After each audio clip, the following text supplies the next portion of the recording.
Initializing Ethereum protocol. Establishing link to Cloud Citadel.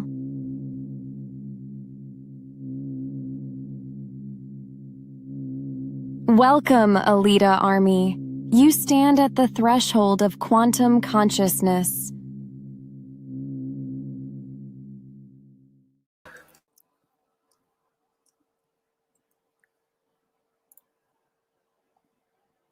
Creek, I think. Yeah, I know. I clicked it once and it didn't unmute.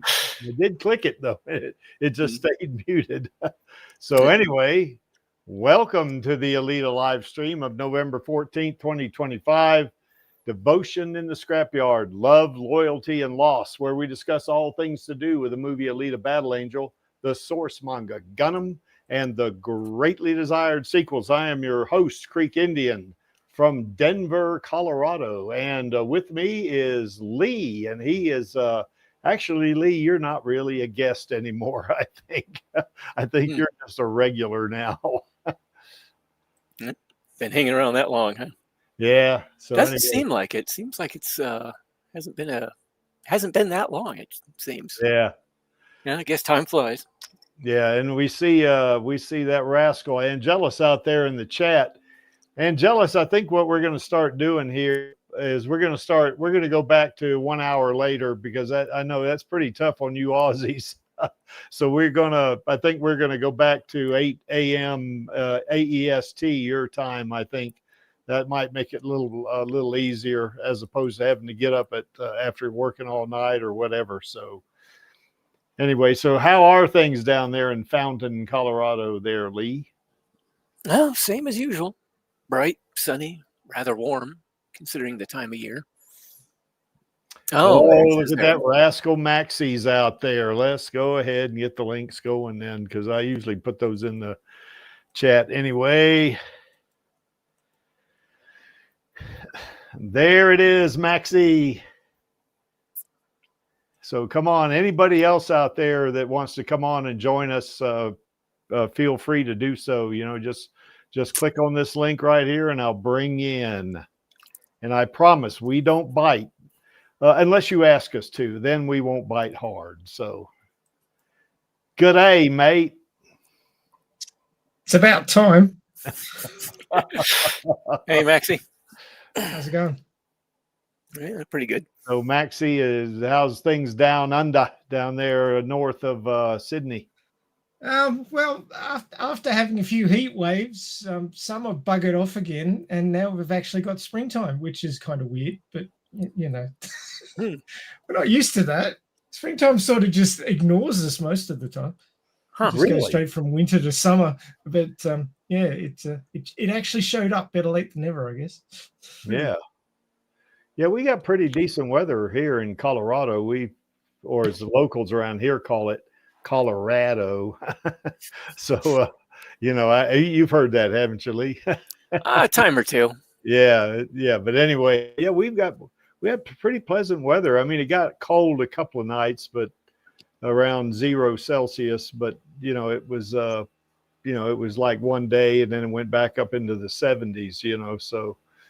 Which would be about between 15 and 20 Celsius, I guess, somewhere in that area, I think.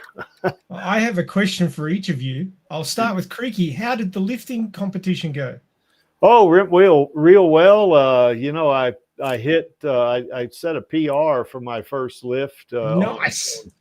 On squats, you know, it's actually my third lift, but you start out with squats, and then yeah, I got a PR on that. You know, my squat is my worst event, my weakest event. I only squatted 107.5 kilos, which is about 237 pounds. And I did better on bench. You were squatting me, basically. Well, yeah, okay. But anyway, yeah, it was funny during the competition. Of course, I put the you know, I did put the video, you know, I kind of, you know, took my segment out of it and, you know, put it up on my powerlifting site, you know, YouTube channel. And what was funny about it was the announcers were making fun of me because my first bench press was equal to my last squat. So it was kind of funny because most people can squat more than they can bench. So, but anyway, I did pretty well. And then I guess on deadlifts, I deadlifted 162.5 kilos, I think, and then went for 167.5. And then the weight got out in front of me and I couldn't get it up. So, you know, but still did real well, hit 8 out of 9 lifts, you know, pulled 850 pounds, about something like that. So, or close to it. Did you place? Oh yeah. Well, it was only a local tournament and I was the only one in my age and weight class. Right. Now there was 2 other guys in my age group, you know, which you would compare your dot score with them, but I beat them easily, you know, so, you know, they're not really competing with me really. They're in a different weight class, you know, so, Right. but, you know, even if you count they have this calculation, you know, that accounts for, you know, pound for pound, who's doing the best or something. Even in that, I still easily beat them, you know, so, so. Cool. So Lee, do you know what question I have for you? Does it have to do with chapter 31? No, it doesn't. Oh, okay. Oh, what I have no idea. I knew you'd go straight there. I knew it. It was a shot in the dark. But... Yeah. It's a pretty good shot, but I'm not standing there this time. No, I was just wondering how your new digs are going. Are you settling in? More or less, yeah. Still trying to get accustomed to things. One of the things that I'm really not used to is having a couple pets in the house that are sort of intermittently housebroken. May as well not be housebroken then. Yeah. I mean, we never had to deal with that when I was growing up. We had pets that were either housebroken or they stayed outside. Yeah. With shelter and stuff like that, of course. Yeah, yeah.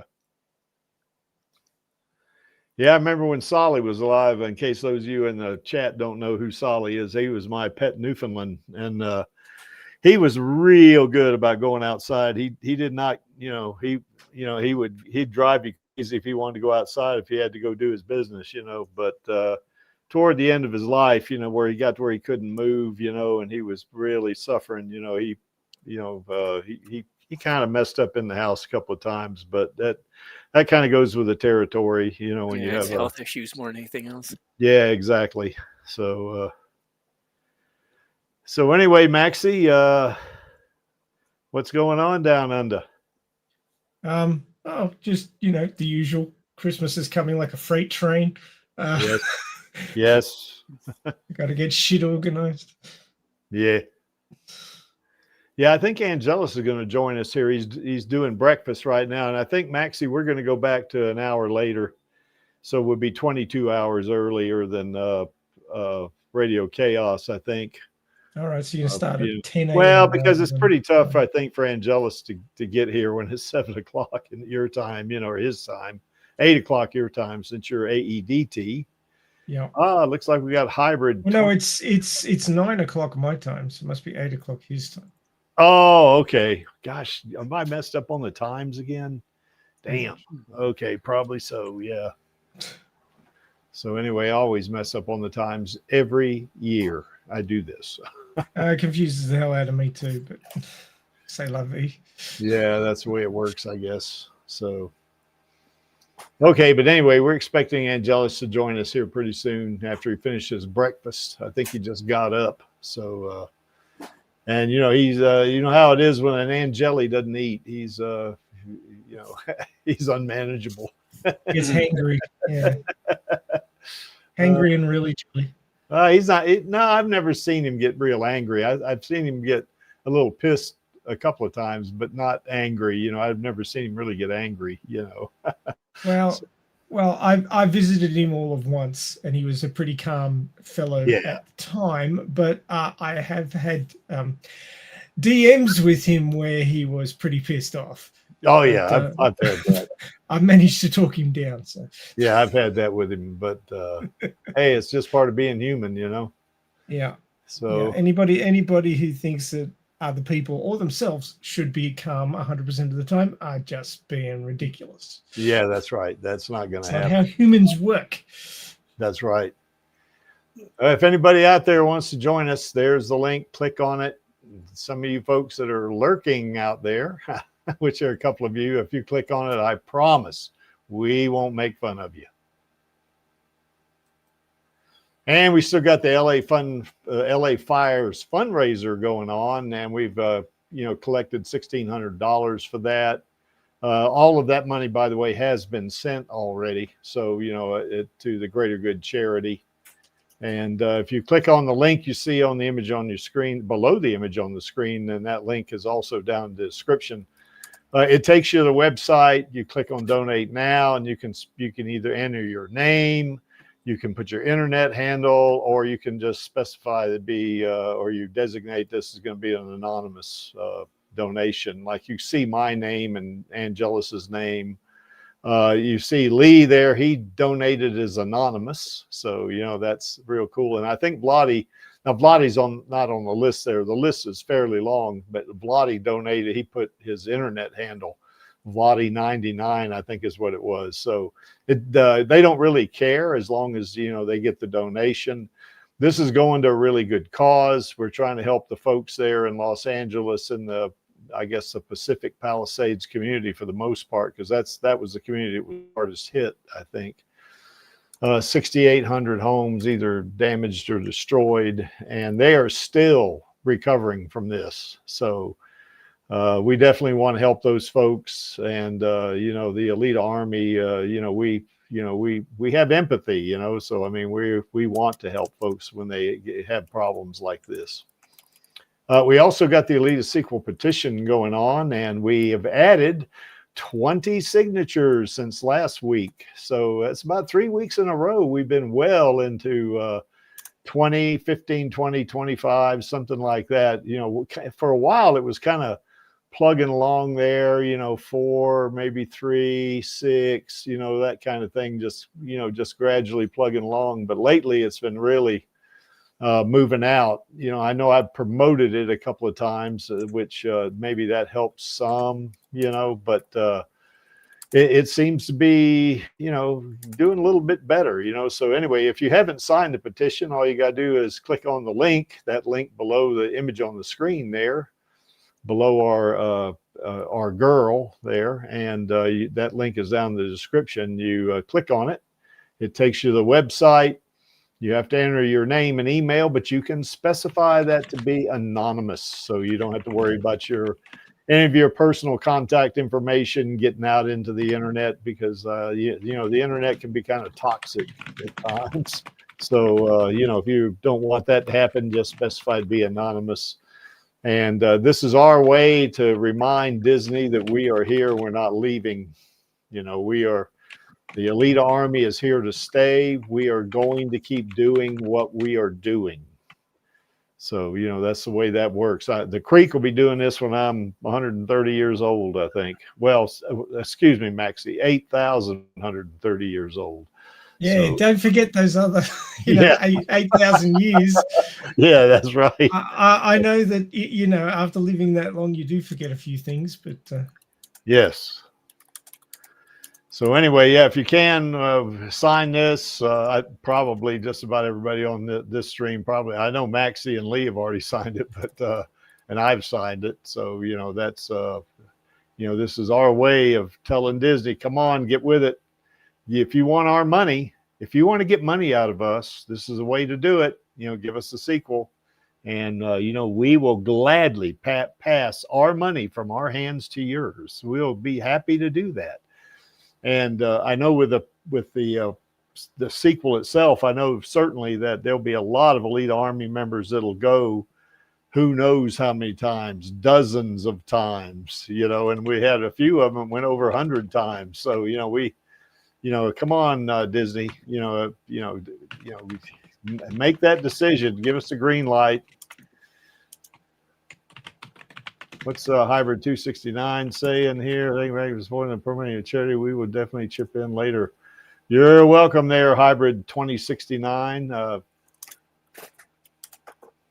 Is that hybrid 2069? Is that a year on the end? You're looking forward to the year 2069 or what? So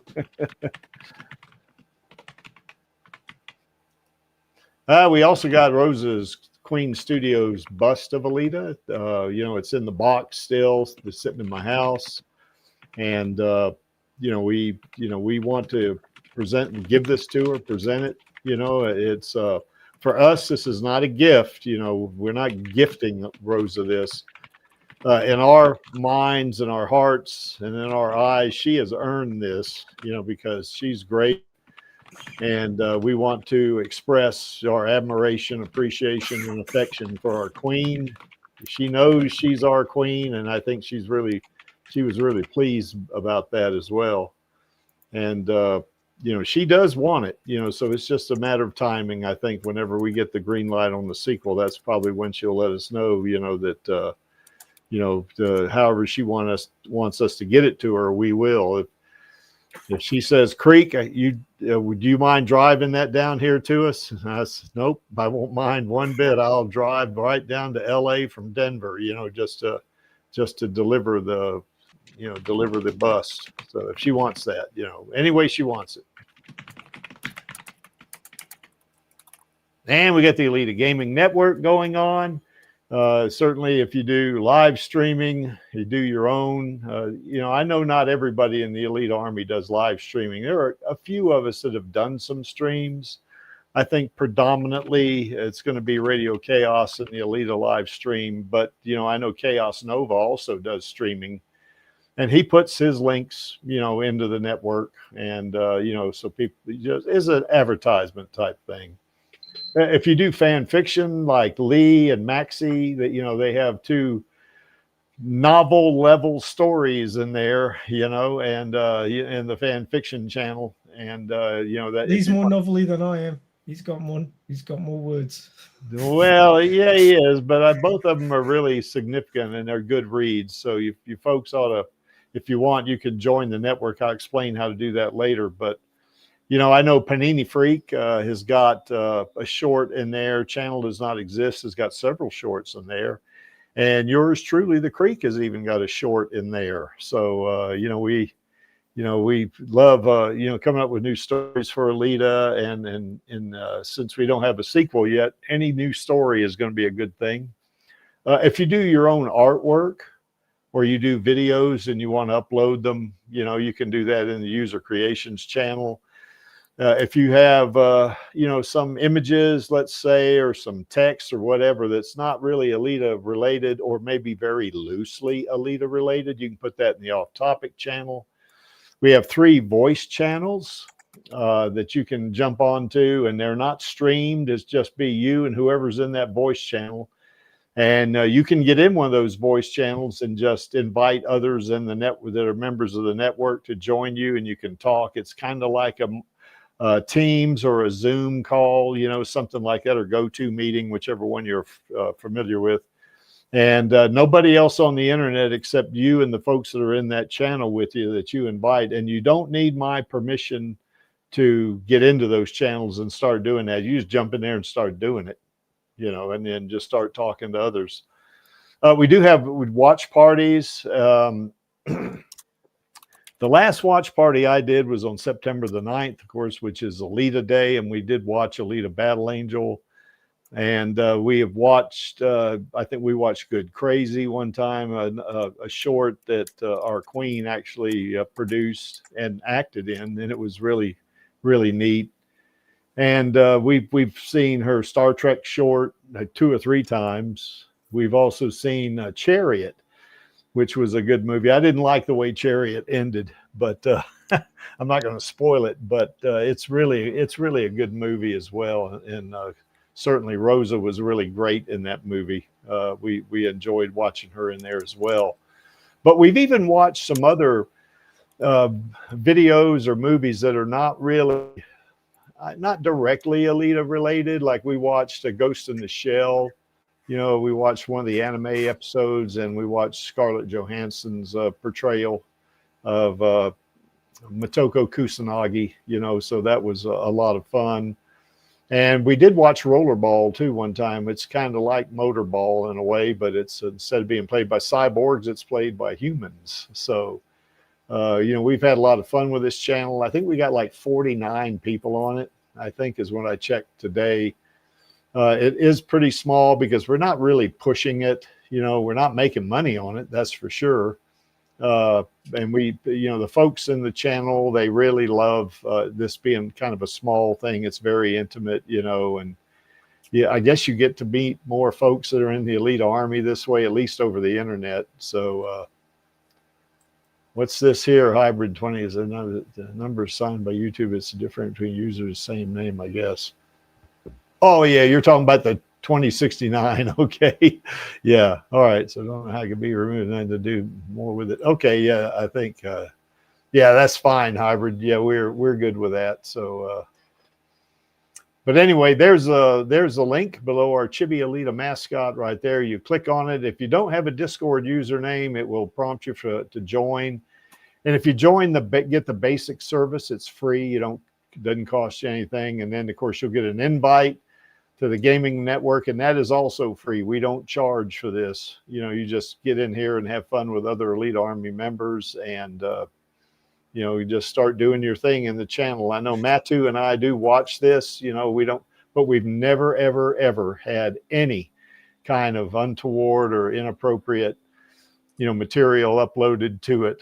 You know, because folks are just having fun with it. So, you know, we police it, but we have the easiest job in the world because there's nothing really to police. So, but anyway, if you want, join the network. We'd love to have you.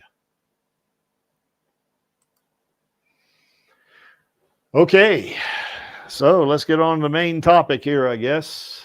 And by the way, Maxie, we do have a topic for next week. So this is another one of those Creek has something a week in advance. Holy crap. Yes. So anyway, what we're going to talk about here is Alita's relationships with men. You know, we're not, you know, it's my opinion. We've had some discussion about this, that Alita might go both ways, I guess you would say, but I don't believe so. I think she's strictly heterosexual, you know, in terms of her preferences. So we're going to talk about the men. Now, they're not always going to be, now this is going to be men from the movie as well, not the, because this is a scrapyard.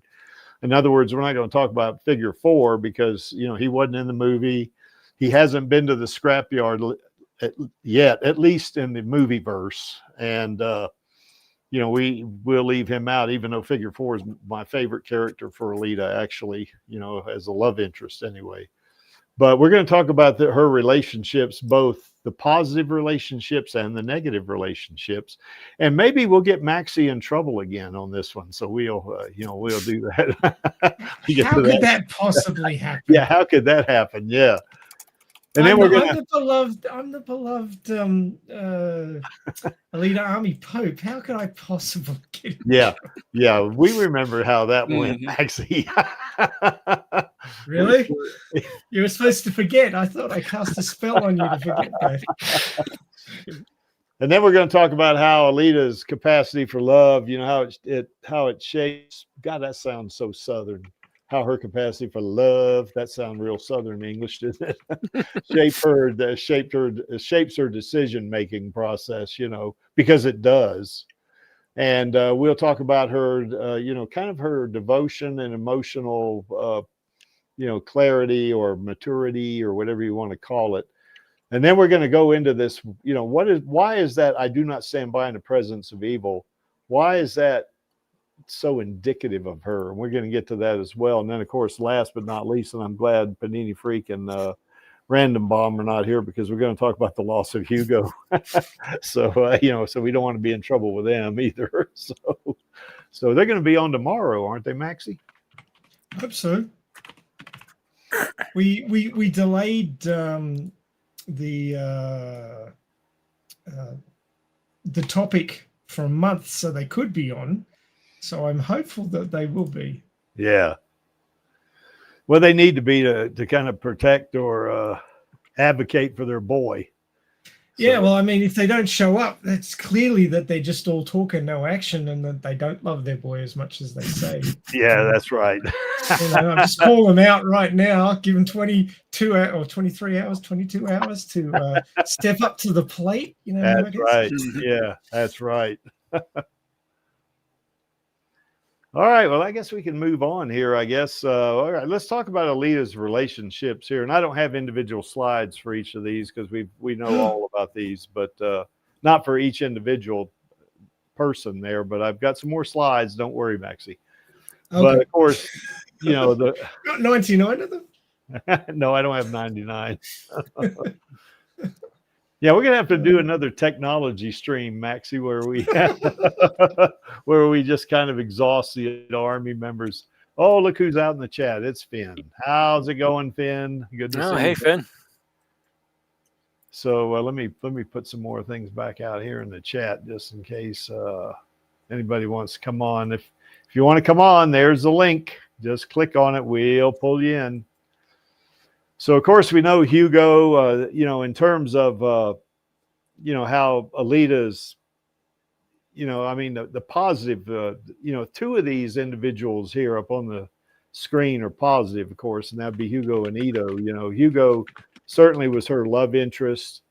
You know, in my opinion, Hugo was, you know, he's kind of more like an infatuation for Alita. I mean, it's kind of a, it's like the first boy she met or something. That doesn't mean to say her feelings weren't strong for him. They definitely were, you know, but, you know, it's like two teenagers, they meet, and, you know, how many times you hear that somebody marries their childhood sweetheart, you know, I mean, it's not all that common, you know, I mean, it's not rare, but I mean, it's certainly, you know, not, you know, it's not that common really. But, you know, Hugo, I think about the thing about Hugo is that how this plays into her makeup is that, you know, she certainly her emotional maturity, you know, increases or improves, you know, after she meets Hugo, you know, and of course, getting into Berserker body, you know, took that another step because it enabled her to see herself, you know, as a woman and not a kid, you know, like she's basically a teenage girl in the doll body, but in the Berserker body, she's a young woman, you know, so she's, you know, she kind of Hugo is kind of a really good first step for her in this area. Now, we all know that figure 4 later on becomes, you know, her more lasting love interest, you know, but I think just to get things moving here, I think that Hugo, you know, he was good to Alita. I think Alita really, you know, loved him and he loved her, you know, because they both confessed their love for each other, you know, at different times. I think he confessed his love to her in the church when he was stabbed, you know, by Zapan. And she confessed her love to him, you know, when they were on the tube and his arm was about to break and he was about to fall, you know, 2 miles down to Iron City or a mile and a half or wherever it was, you know. So anyway, but I think Alita wouldn't be the person that we know at the end of the movie and through the rest of the manga had she not met Hugo. You know, I think she would have been I think she'd have been a different person mentally. What do you guys think, Lee and Maxie? Yeah, it definitely would have turned out more. She probably would have developed more differently. I think somebody pointed out one time that it was basically sort of one of those points of growth, that if she hadn't gone through it, she wouldn't have grown as much as she did later on. Or maybe not in the same way either. And she was kind of lucky to meet Hugo too, wasn't she? I mean, because a lot of now we don't know, you know, but it seemed to me a lot of the guys in Iron City that maybe would have been interested in her, like some of those hunter warriors, or really not, how would you put it? Not the most less than savory sorts. Yeah. Yes, exactly. You know, and we're going to get to the one that is going to get Maxie in. Well, to be fair, Hugo was rather unsavory as well. He just sort of kept it from her. Yeah, he did keep it from her, but he did change too. I mean, I think the movie version changed a bit yeah, more than the manga version didn't really change that much. He kind of held on to it a bit more. Yeah. Yeah, if we're talking the manga version, he was a selfish little prick. Yeah. Yeah. Well, the manga version, he did change as he was falling. So, the very last second. Like I said, he held onto it a bit more, but he did change a little bit. But the movie version, he seemed to be more accepting of the feelings that were developing between the two of them. Yeah, I think so. And of course, when he saw her in the berserker body the first time, I think that kind of solidified it for him, because he probably thought, whoa, he said, you look different. Well, really what that was, hey, you really look great. Mm-hmm. So I think that got his attention. Whereas before in the doll body, more grown up.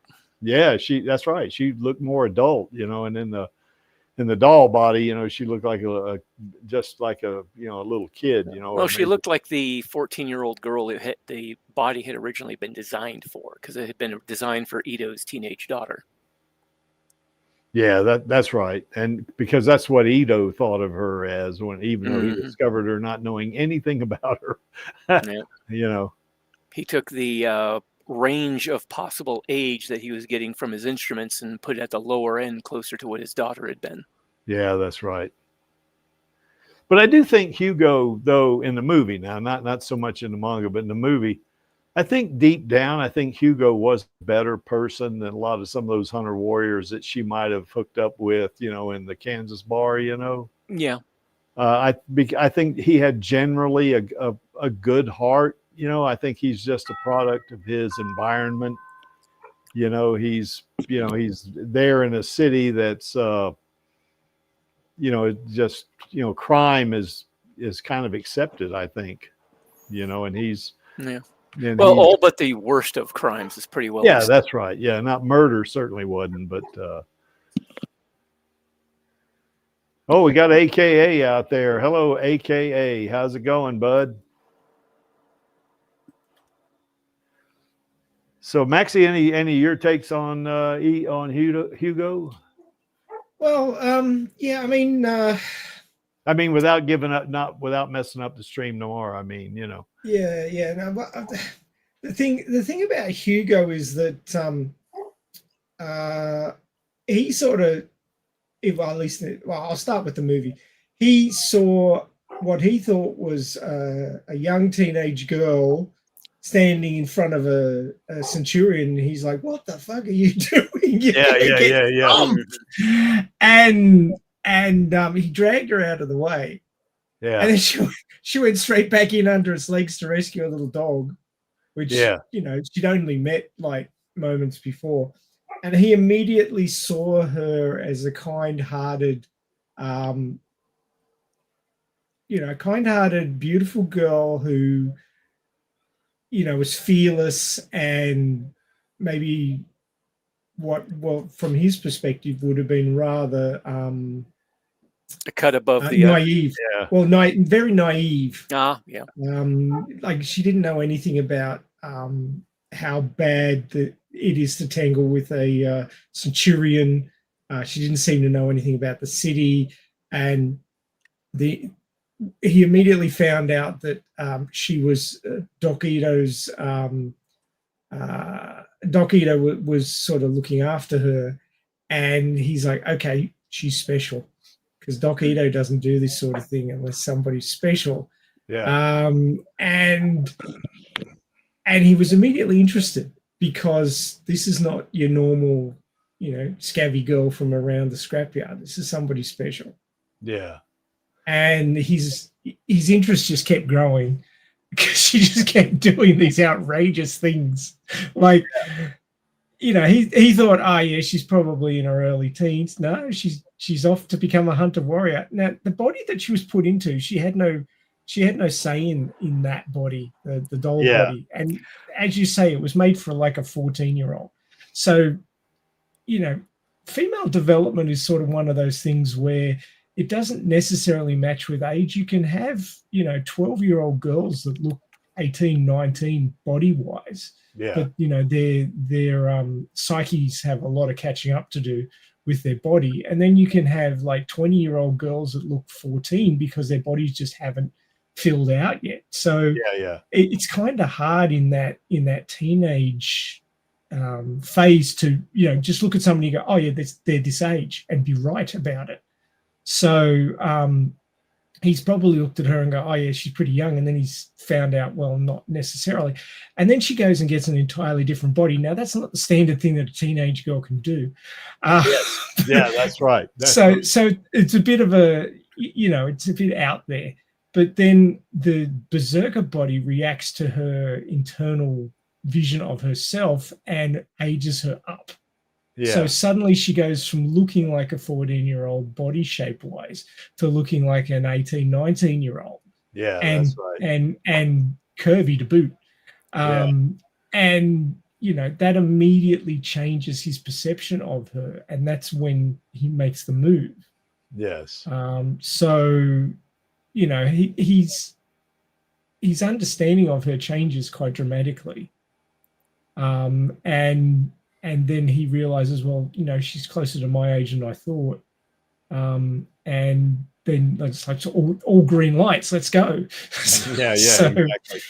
And he realizes, he starts to lean away from his obsession with getting to Zalem and starts understanding that there's somebody here that's important to him as well, and then he's got to something worth sticking around for.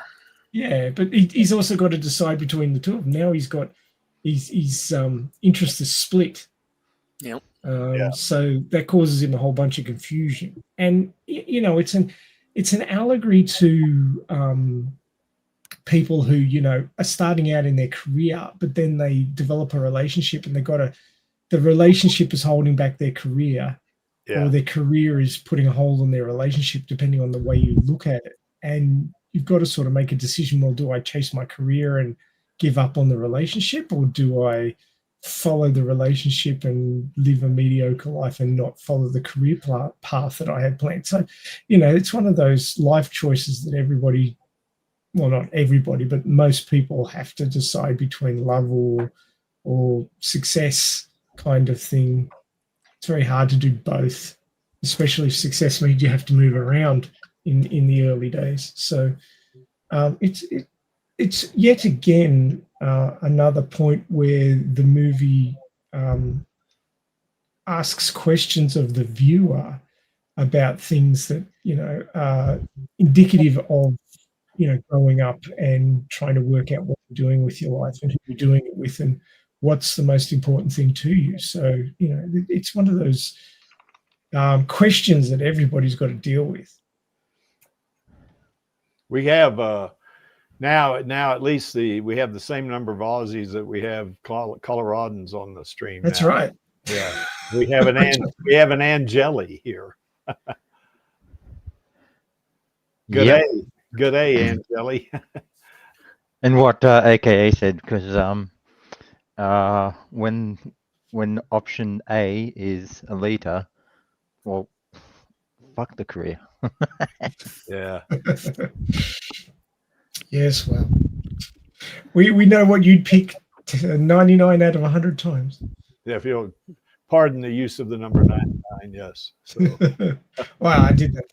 I will say one thing about Hugo, though. When he first meets her, like you were saying, like he pulls her out from underneath the centurion, or from in front of the centurion, and then she goes back under and rescues the little dog, But I think when he first meets her and, he asks her, what planet are you from, and she basically says, well, Ito found me in the scrapyard. I think he saw her at that point in time as a means to an end. I mean, okay, wow, because you remember he said, well, that would mean, and then Ito shows up, So I think he initially thought of her, and kind of, I can get something out of this, But I think, like you were saying, once they got to know each other, and certainly when she got in the berserker body, I think his whole his whole thing changed. Now he did try to get up to Zalem, at the end of the movie, of course, but I think that was mainly because he had a bounty on his head, and he was trying to get out of there, so anyway, what's your thoughts on Hugo there, Angelus? Too little, too late. That's why I never really Yeah, that's true. warmed up to him. And Angelus is just happy that he fell off the tube because it's one less competition for him. Yeah. Yeah. Well, Although I think you'd be struggling to beat out Figure 4 there, Angelus.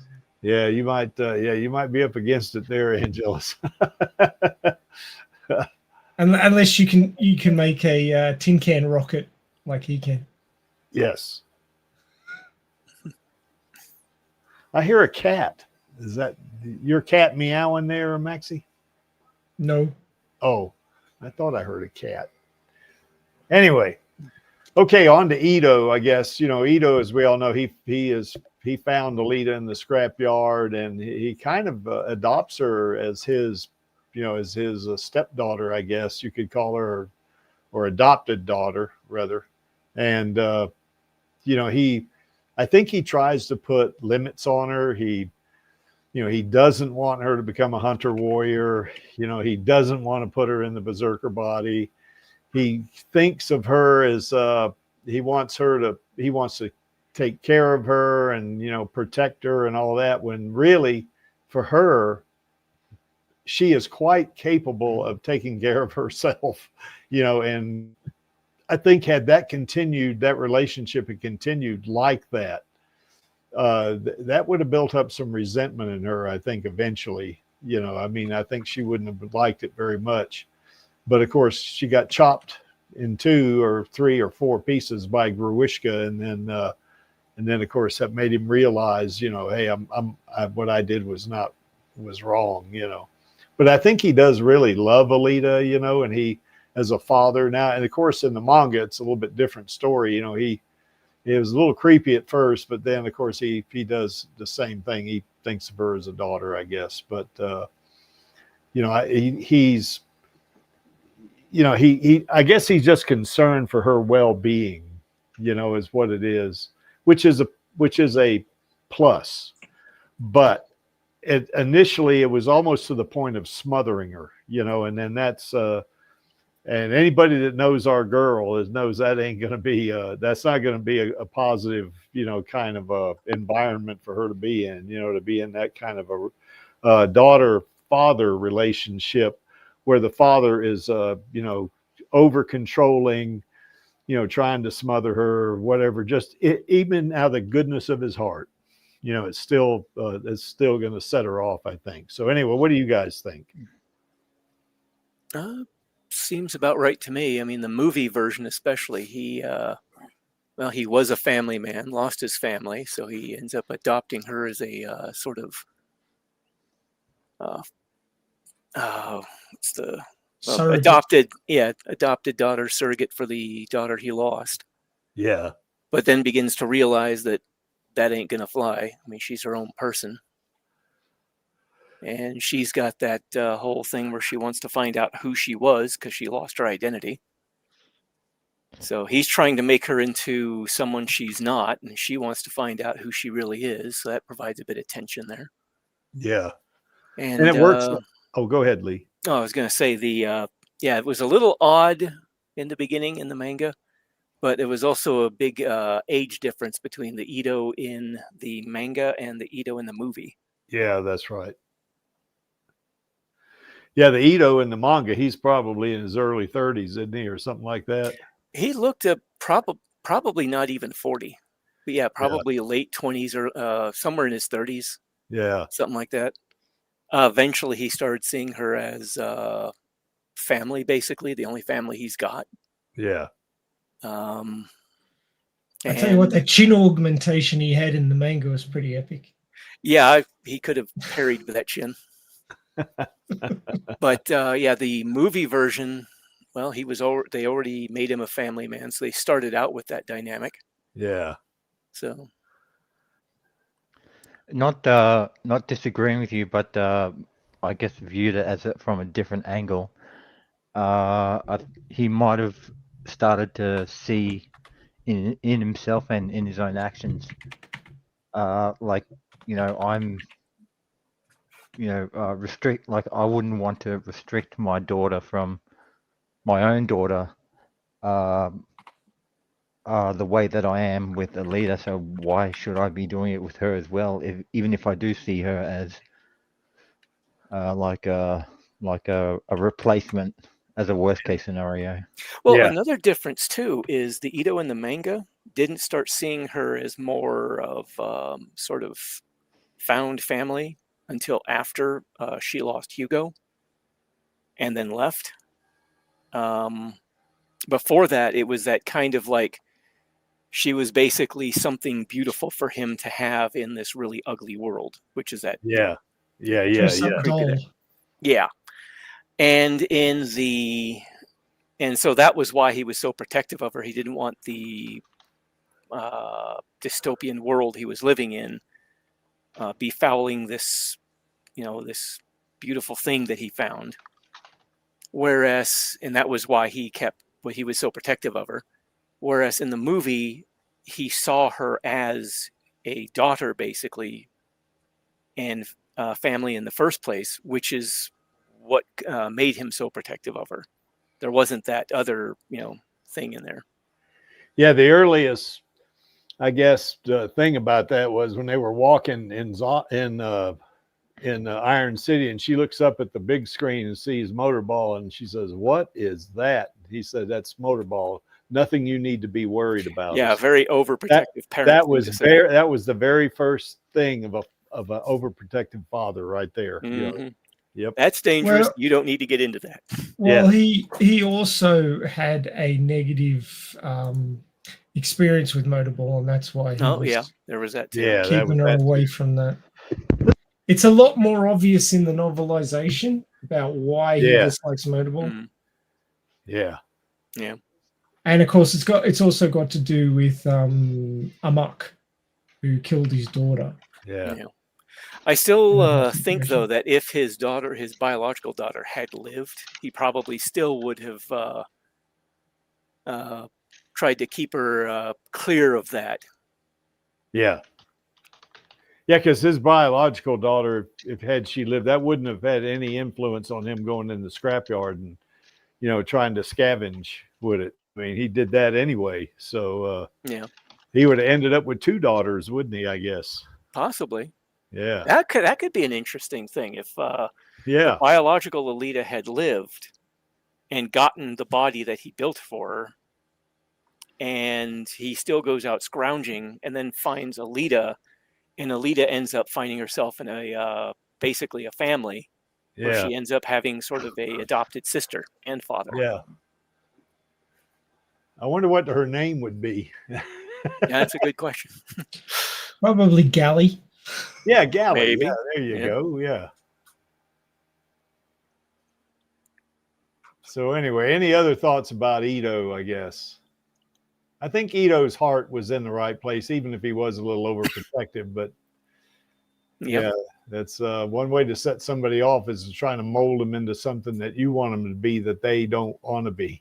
Yeah. So yeah, that's a non-starter right there. So.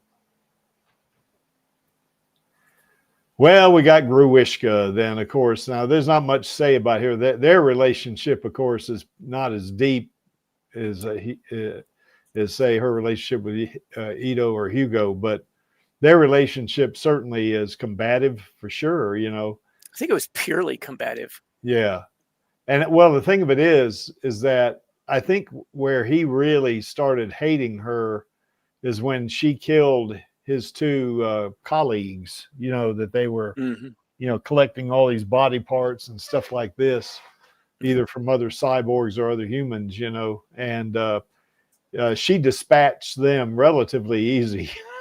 And then, of course, to add insult to injury, she takes his arm off. So, I mean, I think that kind of set him off. So he had a Yeah, losing a fight to a little girl like that would not sit well with somebody like Grishka. yeah, and he did lose big time. Yeah, prideful, brutish, violent, short-tempered. And are they in the good column? I think those were his better qualities. Yeah. Finn says we do have to see Ito in the sequels. That's right. I agree. Mm-hmm. Words heavier than gold, Creaky. Well said. Yeah. Yeah. But yeah, I think you remember when he was, even though he beat her in the underworld, she still got it. She still got a pretty good piece of him, didn't she? I mean, she rammed her hand in his eye, you know, and of course he's in there tearing up the lab. And, you know, of course, as we all know, Nova has, you know, I guess he is a possessed Vector through that telepresence chip, you know, and I guess, you know, Grishka says, I only live for her death. So that's some pretty intense hate right there, I think, you know. Well, it's also not just his hate for her, but I think his loyalty to Nova. Yeah, I think it's well. I mean, he seemed very devoted to him. Yes. Because he was telling her that when they were in the underworld, wasn't he? He was, you know, explaining to, you know, to Alita that, you know, what, you know, that Nova was his master and this guy was saved and remade. Yes. And of course, I think he basically underestimated her in her berserker body. Mm-hmm. You know, I mean, had he known that she had that plasma weapon, I don't know. Well, I wonder if that changed his mind about going after her, because hard to say considering how intent he was on taking her down. Yeah. Yeah, I think he, you know, I think he definitely he ran up against the wrong person, I think, you know, in that regard. So any thoughts, Maxie or Angelus, about Grishka? I think he needs to get out more, be a little bit more social, and get some more well-adjusted hobbies. I mean, hating on Alita and chopping up women is probably not socially acceptable hobbies. It wasn't even socially acceptable in Iron City, was it? Nope. Yeah, and that place lets just about anybody do, you know, whatever short of murder and whatnot. Yeah. I think he just needs to stop being so divisive. Yeah. Yeah, we're not going to talk about politics now. I swear that Angelus has an illegitimate child out there somewhere, because he's on the dad jokes just so yeah, he does have dad jokes, doesn't he? Yeah. I think there might have been a drunken night out and there's a kid out there somewhere. You know, you would think, Maxie, that I would have dad jokes, wouldn't you? I mean, you would. Maybe he stole them from you. No, I don't think so. But, you know, hey, 3 stepkids, you know, I mean, or at least they still consider me their stepfather. What about granddad jokes? Well, yeah, I got 3 grandkids too, I guess. Maybe, you know, I don't know. Yeah.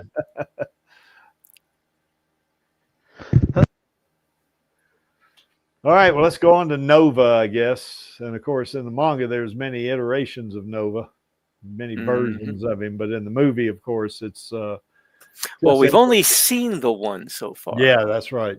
Yeah, there still could be many iterations, couldn't there? Yeah. But this guy, I mean, here's a thought. What if the Nova we see on Zalem is a clone of the Nova that's in Katheries, who is running the whole show? that'd be mind-blowing. Even in the well, there's 3 different versions of him in Yeah. the manga, so you could have, you know, any number of different versions of him in the movie eventually. Yeah. Showing up. Sure, it's only 3. I think it's more than that, isn't it? I think there was. Well, I remember there was Pocket Nova, where he was in that little pocket. His brain chip was in that little pocket device. Yeah. There was Supernova, the really big evil one with the afro, who she meets again later on Mars, while he's peeling some guy apart. There was the regular Nova she went up with. Yeah. I think. And Chef Nova. Chef Nova. There was Chef Nova. I think Chef Nova died rather quickly. I don't remember him. You know, he was kicking around. He was doing experiments on Well, if we're Zolamite. only counting the ones that went up the space elevator, that was the ones I don't remember the I don't really remember the Chef Nova very much. It was the other 3 Nova that I really remember. Yeah. Well, there's at least But 4. if you're looking at the ones on Tefari's, or Zolom as it's called in the movie, there were dozens of them. I mean, some of them even started experimenting on each other. And there was also the Kindly Nova that actually helped Ito find a back way into where the original Nova was hiding and take him out, or basically put him down so he could be put somewhere where he couldn't cause any more trouble and he would stop regenerating. Well, the Nova in the movie should you really put Kindly and Nova in the same sentence? I don't Actually, think so. that version of Nova was like the version of Nova from the Ouroboros. Oh, right, yes. There were so many different kinds of Nova that got generated. The different clones, those nanites, that nanotech cloud BS that he had going around. That he had a whole bunch of different versions of him with massively different personalities in some cases. That's got to be the biggest case of plot armor I have ever seen. Yes. I looked at that, was like, now that's some bullshit. That is some grade A bullshit right there. Him having that nano cloud that allows him to just spontaneously regenerate whenever he gets killed. Grade and you A never know where he shelf. shows up at either. Grade A top shelf #1 bullshit. Mm-hmm. We need a DCU crossover with Alita so Superman can fly Nova into the sun. Let's see him recover from that. Well, that's the thing. It was like there was something about the nano cloud that was always it was some kind of like signal or something that he was always giving off. And as soon as that signal stopped, the nano cloud, which was still there and never went away, would generate a new one. And his brain chip was backed up to the nano cloud. Yes. Constantly. I mean, So that was the basically BS part. That was the absolute bullshit part of that whole thing. You just can't get rid of the bastard, can you? Well, that's why they chose to deep freeze him. They put him in the deep freeze, so they were able to get rid of all the other clones, at least the hostile ones. I don't think there were too many ones that weren't hostile. The rest of them are just...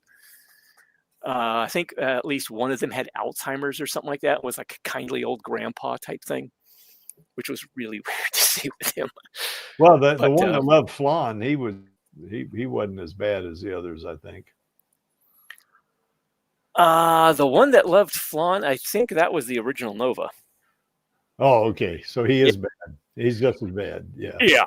Yeah. So yeah, once they did that, they were able to clear out all of the little weird growth things that the nanotech cloud was generating. Now, the original Nova is Destinova, isn't it?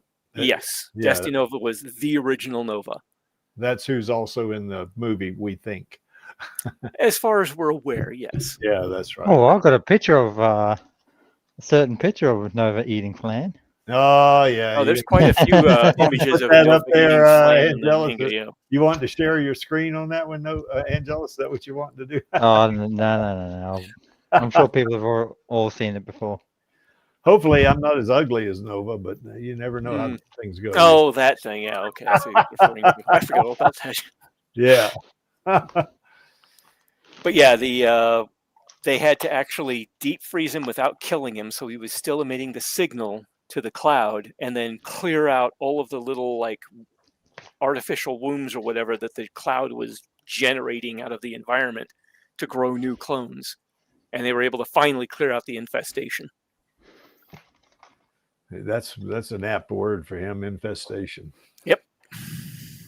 One thing about Nova, like say in Ouroboros, he was I guess nice to Alita, I guess. Well, he eventually developed differently over the years that they spent together inside that virtual reality. Yeah. He developed very different. Part of that was also Ito's doing, because the Ito that was in that sort of Matrix-esque reality had basically kept his more depraved leanings in check. Oh boy, we're gonna. Yep, there it is.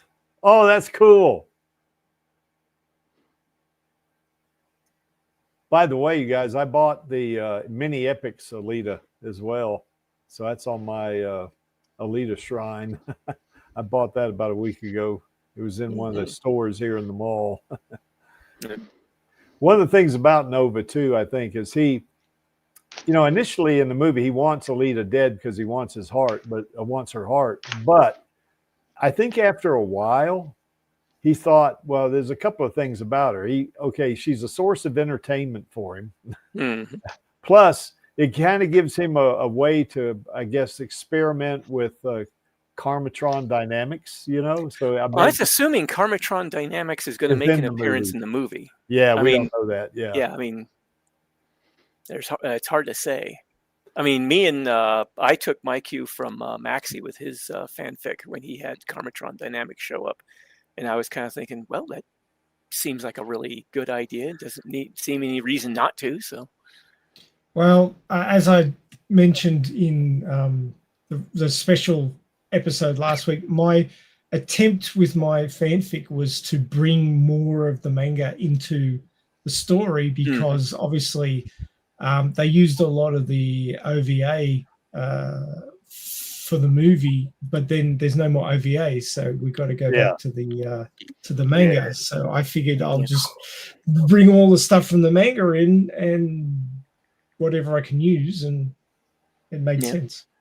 But I think with Nova, though, after a while, after he saw how things went with Hugo on the supply, he decided, well, I think I'll keep her around after all. She's so entertaining, that at least that was kind of what you got out of the novelization, about the drama and all that. He said that, she provided him entertainment. Yes. When he, made her suffer and whatnot. He's just pure evil is what he is. So, yeah. All right, well, I guess we can move on to Vector, I guess. With me, Vector, of course, Nova, kind of possesses Vector with that telepresence chip every now and then. But I think Vector, with him, Alita is kind of a, he doesn't have the same, I don't think he has the same hate for Alita that, say, Gruishka had for certain. And I don't think he has the same objectives with her as Nova did. But he does see her as maybe a commodity in that I want to get a hold of her and get her heart, And another thing, Nova has, told him, I want you to get her and give me her heart, so, or make that happen some way, So I think Vector, is kind of to him, it's almost like a business proposition, I think. Yeah. Anybody can kill Alita, get 500 or 500,000 units, or credits rather. So for him, it's not like Gruishka, who has a grudge, or Nova, who's he's just fucking pure evil. But but I think well, with Vector, he was trying to keep himself in Nova's favor, because if he fell out of favor with him, well, Nova's the one who gave him all of his power. So if he falls out of favor with him, he loses everything, possibly even his life for failing. Yeah. Well, I think too, remember when Nova possessed Gruishka, he said, do you like your position, and all of the comforts that go with it? That was kind of laying it on the line with Vector, wasn't it? So what do we got here? Oh, that's the socket soldier. Yeah. Getting his head crushed. Yep. Yeah. Somebody's got some new toys. This little piece alone, that weighs at least a good for maybe 3 to 4 kilos. Wow. Then hang on, I'll turn it back on again. Then when did you get that, chicken leg? Probably a couple of days ago. Oh, okay. And this weighs at least about 1 kilo as well. So all up, you know, I mean, obviously we can lift and carry around a 20-kilo plate, but imagine that, and I reckon that's close to how much the thing is going to weigh. But surprisingly, this only weighs about well, maybe a kilo or even 500 grams. So just got a bit of a puzzle ahead. That looks pretty cool. Yep. Where'd you get that, Angelus? Got it from our hunter warrior friend Uriel. Oh, okay. God, I haven't heard from Uriel in a long time. Anyway, Vector, to him, it's a business, I think. You know, I think he's not, I don't think Well, he's it's more about keeping himself in business. Because in business. if he fails at it, then he, loses his position. He loses all the benefits that go with it. Possibly even gets himself killed because he's no longer of use to, the most powerful man overseeing the whole city. Yeah. Yeah, I don't think he's emotionally invested in killing Alita. I just think. Yeah. For him, it was more practical, pragmatic concerns. Yes. Nova wanted her heart, so I'm going to make that happen. Although I think there may have been a good bit of emotion involved, mainly fear. Yeah, well, certainly at the end. Yeah. Well, most of it directed at Nova because he was afraid that Nova would cut him loose if he, didn't succeed. So yeah, that's true. He was desperate to succeed. Well, I know Alita didn't like Vector very much, because he was scamming Hugo, and she was ready to run him through even early on when she got into that office, wasn't she? She was ready to see if he could resist that Damascus blade. Kind of reminds me of that scene in Dances with Wolves. I don't know if you've seen that movie, but a lot of the Lakota was sitting around the fire, and they had discovered Kevin Costner's character, because he had brought the woman back to the camp. One of the Lakota warriors said, well, let's go put several arrows in this guy, and if he lives, then maybe we'll know he has not magic, what do they call it? It's kind of one of those things. If you let's go fill him full of arrows, he has power. Yeah. If we shoot him full of arrows and he still lives, then he's got power. That would be the same thing, I guess, with Vector in terms of if he better get Nova what he wants, or else he's not going to have power. So anyway, any other thoughts about Vector? Well, the manga version was a bit different. Yeah, a lot different. Yeah, he wasn't the puppet master of anybody up on Tafari's because that wasn't how that worked there. Yeah, but he was a servant of the factory, which was an extension of the power structure up on Tafari's. Yeah, I guess the control was more indirect. So yeah, it was more of a he'd sort of wheeled and dealed himself into a position where he was useful to the factory, could get things moving, could keep things going. Yeah. Apparently, I've been rereading the manga again. He got to the point where he was talking about the bandit attacks on the trains running between the scrapyard and the outer settlements. Excuse me. And he was talking about how basically he had gone through all the trouble of setting all that up. And then he didn't want these bandits undoing all of that, or something along those lines. So yeah, it seemed that he was, what's the word? Manager or more of a businessman, I guess. Yeah, leader. Yeah, exactly. Yeah. Yes. Oh, look at that, Angelus. Okay, now I'm Angeli now. Damascus. Yes. All right, I guess we can move on to Japan so we can get back to trouble here. Oh, that's not good. Get me in trouble. It's not sharp, but it's actually quite pointed. Uh-huh. You You're definitely wouldn't want imagining to- things. Why would I be in trouble? Well, this relationship could have turned out different, as Maxie has pointed out. But Mhm. actually, this relationship with Alita and Japan, though, is really contentious. I mean, they go in, as we all know the story, from the Well, it movie. starts out contentious and just goes downhill from there. Yeah, that's right. Yeah, it doesn't improve, does it? Mm-mm. So, but anyway, he's really arrogant. Except in a certain alternate storyline. Yes, what we won't bring up. So that Maxie doesn't want us to bring up. So Yes. anyway, but anyway, he's really arrogant, and I think Alita, when she goes in there, she does her speech, to try to get the other 100 warriors to help her take out Gruishka, and there, of course, nobody wants any part of that, and of course, he says, hey, you cut loose meat boy over here and let me buy you a drink. I mean, that right there, I think that was the beginning of the end for him. Yep.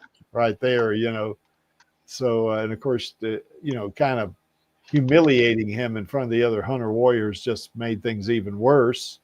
And then, of course, breaking his nose, made it even worse. And it certainly goes down from there. And I think Japan really does. He's like, in a way, he's like Gruishka. He does hate Alita, for a different reason. He hates Alita because his reasons for going up against her were very personal. Yeah, I mean, she made me look like a fool, and she broke my nose in front of all of my colleagues, and made me look stupid, or something like that, And well, he did have a little bit of a hand in that himself. Yes, he did. So I know in the novelization, the movie doesn't capture his arrogance as well as the novelization does. Although you can tell there, he looked pretty full of himself in the movie. So yes, but of course, what did Alita call him? A loudmouth pretty boy. Spent all of his money on his face. I love that. Yep. Yeah. In the novelization, he actually goes off and has some work done while Hugo's running away from him, and then catches him again. Getting his cheeks raised, didn't he, Maxie, or something? I can't remember what it was. Yeah, I think it was something. He got work done on his cheeks, and he got his teeth worked on a bit. Oh yeah, that's right. Here's a conundrum for you guys. Brown eyes? Yes. Or red eyes? I kind of like the brown eyes. Yeah, the red eyes are like combat, like murder mode. Yeah. As I say, two heads are better than one.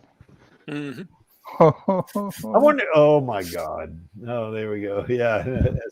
I swear he's got an illegitimate kid out there somewhere. Yep. Devilita. Yeah, that's the red eyes. Yeah. So yeah, I think Japan. Now you know what's funny about this, and Maxie, I'm not trying to get you in trouble. That relationship. Really? Yeah, I'm not. That could have turned out a lot different, couldn't it? I mean, if he hadn't been so full of himself, Well, also the reason that she went there too was try to incite the other bounty hunters to join her in going up against Gruishka. Yeah. So, it was a bit of trying to shame them and show them up, which she ended up doing a bit of both. Yes. Which unfortunately ended up having some unforeseen side effects. Well, it all worked out in the end, didn't it? Well, if your name wasn't Hugo, yeah. Yeah, if you don't, Yeah, I guess my feelings I've said on other streams, my feelings about Hugo kind of evolved over time because even though when he first drank, he went up to Vector's office and made that agreement to get Alita, to come try out and all that. And, even after he knew that Kanuba's grind cutters ended up in Gruishka, Mhm. At that point in time, then this was like the first time I saw the movie. First couple of times, I went, "You little shit," you know. Mhm. Yep. That was my reaction, you know. But you know, having seen it so many times, you know, and then of course, you know, he did change and everything, and Alita loved him and he loved her, and I thought, well, I guess you know, I mean, if they were real people, I guess I could have lived with it, you know. So, Hmm. any thoughts about Japan, you guys? I think we covered him pretty well. I think I so. think. I'm keeping my lips zipped. Yeah, so you don't get in trouble again, huh, Maxie? That's right. That's right. Yeah, they left were ready to also- lynch. They were ready to lynch your ass, weren't they? Yeah. First rule It of was- alternate timeline Japan: we don't talk about alternate timeline Japan. That's That's right. No, it was beautiful. I remember that moment where I explained to everybody 3 tweaks and it's all Mhm. different. And there was dead silence. It And didn't then- matter. You bastard. Oh shit! All right. Well, I guess we. Beautiful. It was beautiful, and then I had to start running. Yeah, that's right. Then you had to start living with it. Yeah, I think my first thought about that was like, after you said that, it's like, holy shit, Yeah. I think I could do something with that myself. Or some, actually, I think it was more along the lines like, I got to remember that. That might come in useful later. Yeah. Well, really, though, in your story, Lee, that's before the Zerkerpan arc. Hmm. You could work Zapan in there. Well, I'm still trying to figure out how some of this other stuff is going to work out. I mean, I had a broad overview of what I was going to do, but you know, the details, I'm just trying not to screw things up too badly at the moment. Maybe you can introduce Zapan in chapter 40. Maybe. Oh boy. I All right, remember well, I guess- somebody saying that it was only going to go for 20 chapters. Or Yeah. 10 over. Yeah, but then my girlfriend convinced me not to kill Jason off. Because Gave you a- chapter 20 was about when I was going to kill Jason off. And she was like, no, you can't just kill him off like that. And I was like, but it's Iron City. But- Have you seen the manga? And it's my People die story. brutally all the time. And what you did come out with, it's my story, lady. I can kill him off. You would have been in trouble if you. I did say that. She said no. So what you're telling me is that your girlfriend is basically Jason's plot armor. Yeah. Basically, yes. Yeah. Because up until that point, I had just kind of, been of the opinion, it's like, well, I've read the manga. It's pretty freaking brutal. People die brutal, pointless deaths all the time. I'll just have Jason, die a brutal, pointless death. And Trying AKA to save somebody. AKA says, thank your girlfriend for us for not Yeah. killing off Jason. So yeah, she's the reason he's still alive. Well, bits of him are still alive. There's still Yeah. a lot Yeah. of him left. Yeah. He does have a guardian angel. So, Mhm. yeah. And after chapter 30, there could be even less of him left. Mhm. Holy crap. You know, Finn, I don't know if Zapan's such a warrior after all, because he's Well, what is that? Is that a? It looks like a cookie. chocolate chip cookie. See, a cookie warrior, a pizza warrior. No, it had to have pineapple on it if it was a pizza, wouldn't it? No, I mean, I don't think Zapan's a warrior because he's used to, taking out marks that don't have near his power. Whereas Alita, fought in a war and she takes out people that are pretty damn badass, and Zapan doesn't, Yeah. I see Zapan as kind of like a bully is what I see, Well, you have to look at it from the point of view of survival in the bounty hunting. Yeah, in that's that right. city. Yeah. It's like if you go up against anything stronger, I mean, you're in it basically for the money, for the paycheck, and you only get paid if you take down your mark. So Yeah. if you fail to take down the mark, well, you've not just lost out on a paycheck, which is how you're earning your living, but you also may have very well ended up dead, or if it didn't go quite that badly damaged, which sets you back in repairs and rearming and stuff. Yeah. All right. Well, I guess we can move on. What do you think? Does Alita's capacity for love shape her decisions? Oh, certainly. yeah. Yeah, they do. Yeah, she. As a matter of fact, some of those decisions are maybe questionable. I think. Here's what I mean. You see in this scene right here, and I granted this is awfully sweet of her, to do this, but really she doesn't really know Hugo that well. She's only known him for like just well, I guess they have a lot of bits chopped out of the movie, but let's say she knew him for 2 weeks. Oh, That's putting a lot of trust in somebody you don't really know a lot about. You know what I'm saying? Mm-hmm. And she Well, loves. that might actually feed into some of her naivety, is this capacity for just sort of loving somebody like that, even without knowing them that well. Yeah. this is easily about 5 kilos. Wow. Even more. It does look heavy too. Jeez. Yeah. Oh, but I have to even see though it no once one, you get it assembled. yeah, even though no one will ever see, because it's like right on the bottom. There's fuck. Oh, Oh, nice. That is Wow. nice. Yeah. So there's the base, and then that's on the bottom of the base. Oh, what does that say? Alita Galley Ultimate Version Premium Master Line. Prime 1 Studio. Mm. Yeah, that is real nice. Let's see. AKA, I think Alita's computer ability to generate some. Okay. Yeah. Okay. Maybe she is her judge of character is maybe pretty solid. And maybe she came up with the right thought, early on. Turns out she's right about Hugo. Yeah, he's a good person. I think it might also be part of her fearlessness. She's not afraid to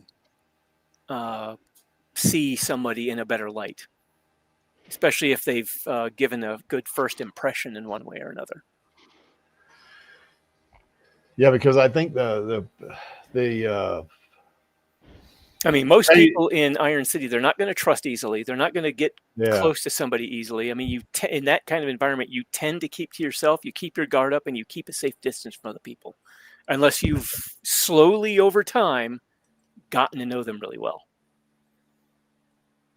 What you got? But she doesn't seem to be afraid to let her guard down around people and get to know somebody, at least initially. After that whole puzzle that I've got to put together. Oh, yeah. But yeah, after losing him, she kind of closes up a little bit. Meant to be broken.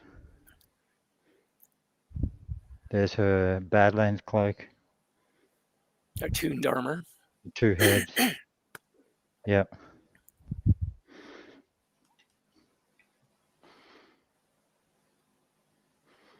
And yeah, so I think it's more, even if they are bad, she can deal with whatever comes after that. She's basically not afraid of whatever consequences come after, whatever decision she makes. Well, it's like AKA saying, even if they are bad, she can turn them. So, yeah, she can. Angelus wouldn't have any trouble being turned by Alita, would you, Angelus? It would be a trivial effort, I think. Yeah, I think she wouldn't have to expend much energy doing that. She says jump, I say how high. That's right. To answer Hybrid's question back there, I haven't been able to get much input from her after chapter, I think, 22, 23, because she's been busy with homework and stuff. And I've been trying to leave her alone so she can get some things done that she's been wanting to deal with. But up until then, she loved it. And she wanted me to continue on it. And yeah, I've planned at this point to go out to about chapter 40, maybe a little less. But Jason's going to be forced to leave Iron City and go out on his own. Or another thought you might Spoilers. Maybe, well, Lee, maybe you could also do something like the temporal anomaly comes back and takes him back to Washington State at the same time he left. I had briefly considered that before outright rejecting it, because there ain't no cyber surgeons back in the 21st century. Oh, that's right. And he's going to be showing up as a damn cyborg. Yep. As it is, I have already hinted at somebody that I had been running a idea for a side story through my head after I finish, what I'm doing with Jason. Of basically, you've got the piece of Washington State Jason was driving through gets swapped into the jungle with him. So the piece of the jungle that got swapped out ends up back where he started. And there's the possibility that there may have been a Barjack assault recon team in that piece of jungle. Oh, shit. Mm-hmm.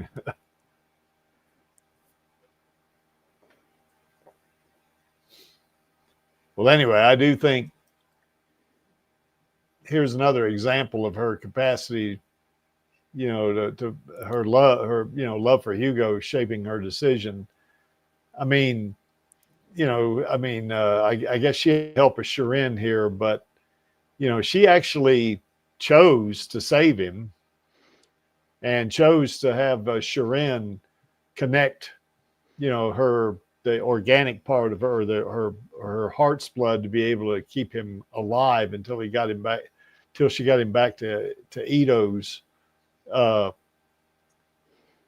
right there is a pretty heavy decision. Knowing you're going to be taking this person you love, you're going to have their head. Well, risking her own life in the process, because exactly, if it was discovered, then she would have ended up dead right along with him. Yeah.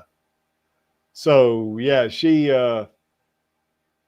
It seems like her love is going to, as she tells Hugo, it's like all or nothing. Yes. Yeah, it's all or nothing with me. That's exactly right. And this is a good example of that, isn't it? Mm. It is all or nothing with her. So she's fully invested in Hugo, I think, at this point, so yeah, it does shape her, decision-making process, I guess. Well, kind of a question for the chat. And this kind of goes along with what, that favorite little scene I like to watch sometimes before I do the one in the locker room. Yeah. Do you think love can exist between a human and a cyborg? Why or why not?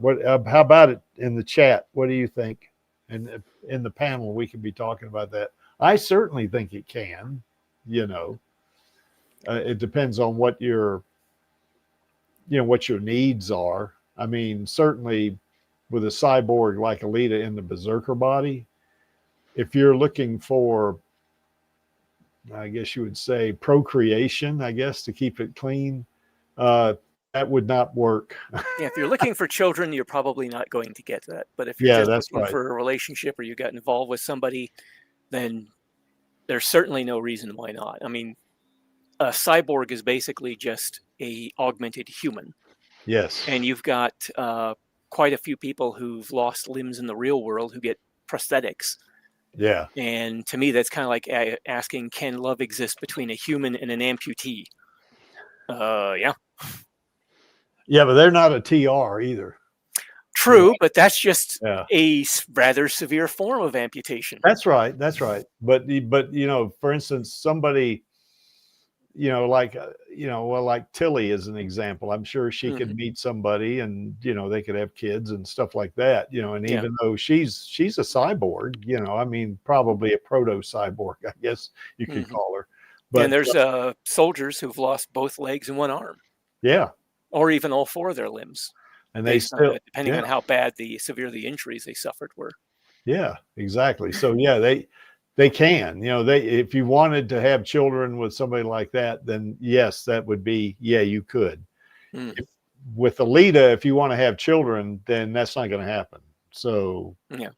But now if you're looking for a really good relationship with a person who has a really good heart, like I think Alita has, who would not only love you, but she would protect you above everything. That would be, that would be, you could do that. I mean, anyway, any thoughts? Angelus, I thought sure you'd chime in on this one since he might be busy with his new puzzle. That's right. I'm listening in, but I haven't heard anything that I like don't disagree with or that I had to get in edgewise. Well, Hybrid 2069 here, he says we're entering ship of thesis territory. Okay. At what point does a human transition to a cyborg, and are both terms mutually exclusive?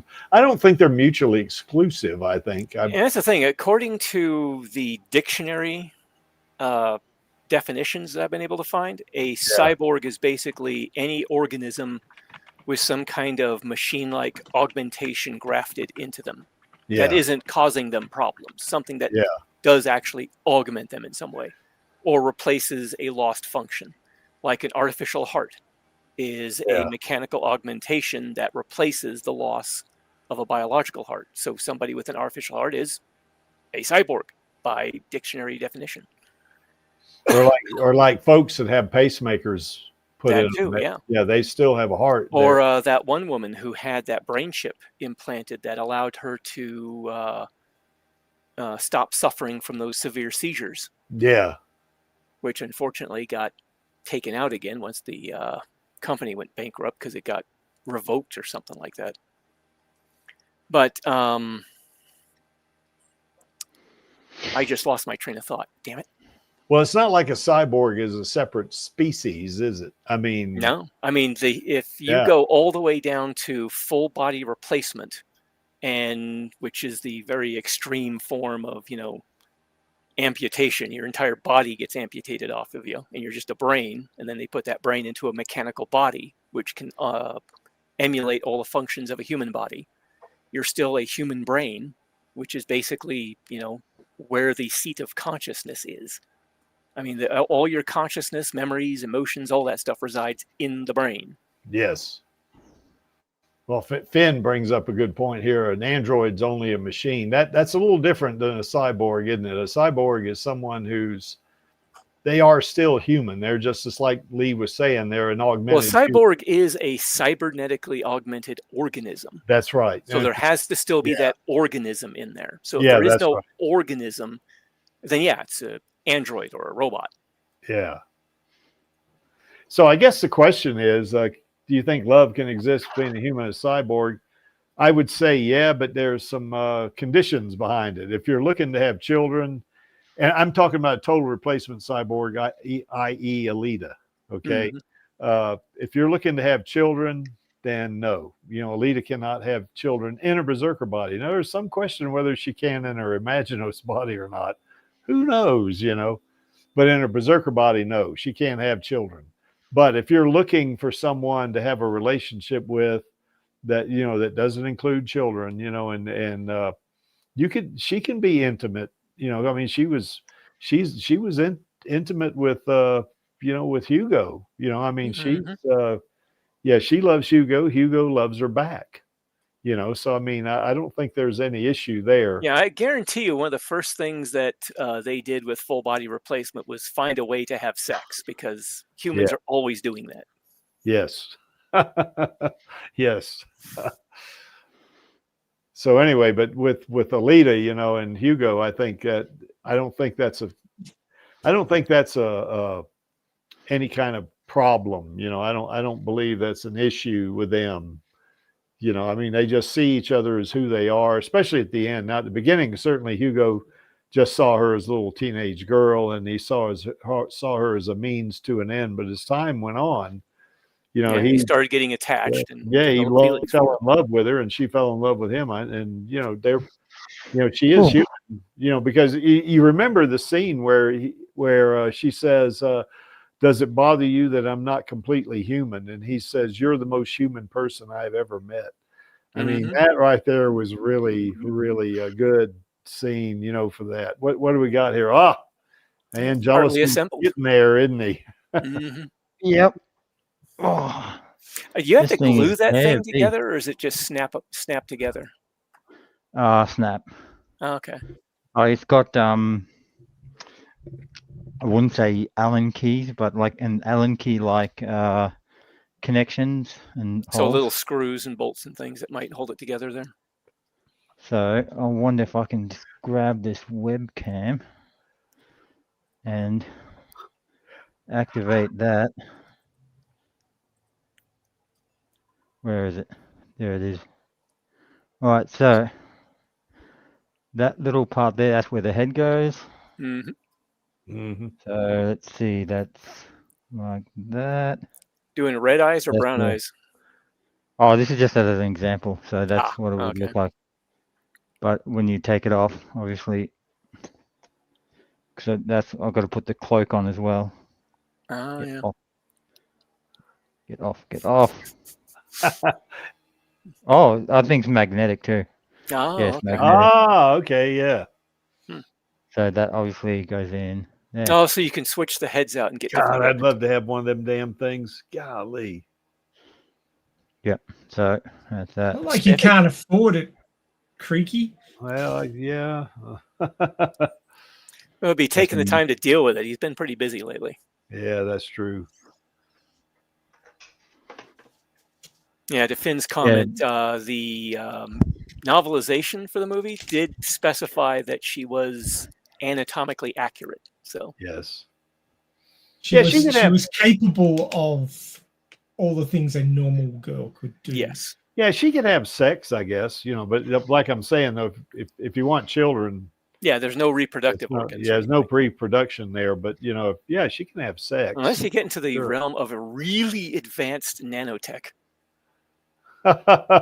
AKA maybe Rosa will gift me one. Yeah, I don't think so. No, I don't believe so. AKA, I'd sure love to have one of those. Was that Prime One Studios, Angelus? Yeah, I think he said it was Prime 1. Okay. I might go brown just to pay homage to Rose's eyes. Yeah, No. it's like Finn was saying nano babies. It's like, well, in the manga, Nova was creating clones of himself with nanotech Yeah. out of just whatever the nanites could find in the environment. So, oh wait, no, he melted the people down into biological sludge to use. Yeah, I remember that. That was disturbing as hell.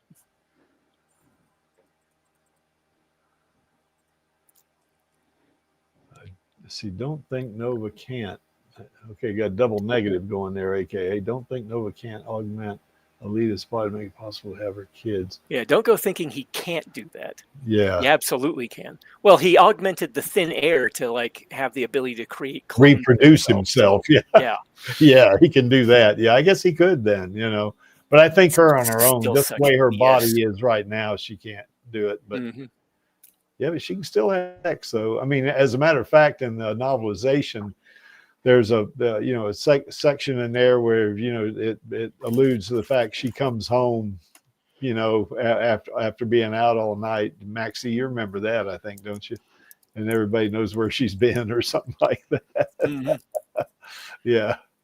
Sorry, which one am I supposed to remember? The one where in the novelization where it alluded to Alita coming home after early in the morning and stuff like that. After having stayed out really all night. Yeah.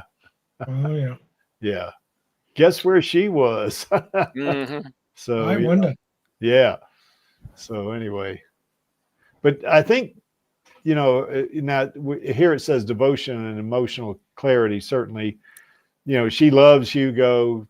She is so devoted to him that she was willing to take his head and risk her life, tricking those Centurions back to Ito to have Ito put Hugo's head on a cyborg. Yeah, because if one of their scans had picked up those tubes connecting him to her life support system, then yeah, they would have opened fire immediately.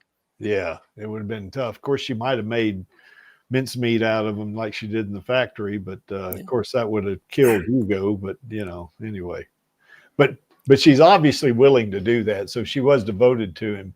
Mm-hmm. But I think another thing about her too is in her berserker body, particularly, she is very mature. I think, and I think also, and she even showed some maturity in her doll body when she went into the Kansas bar. I mean, she was different acting in the Kansas bar than she was when she was on the street at the beginning of the movie, Mhm. She was kind of acting like a little teenage girl in the beginning of the movie, but when she went into the Kansas bar, she wasn't the same. You know, at least I don't think she acted the same. You Yeah. know.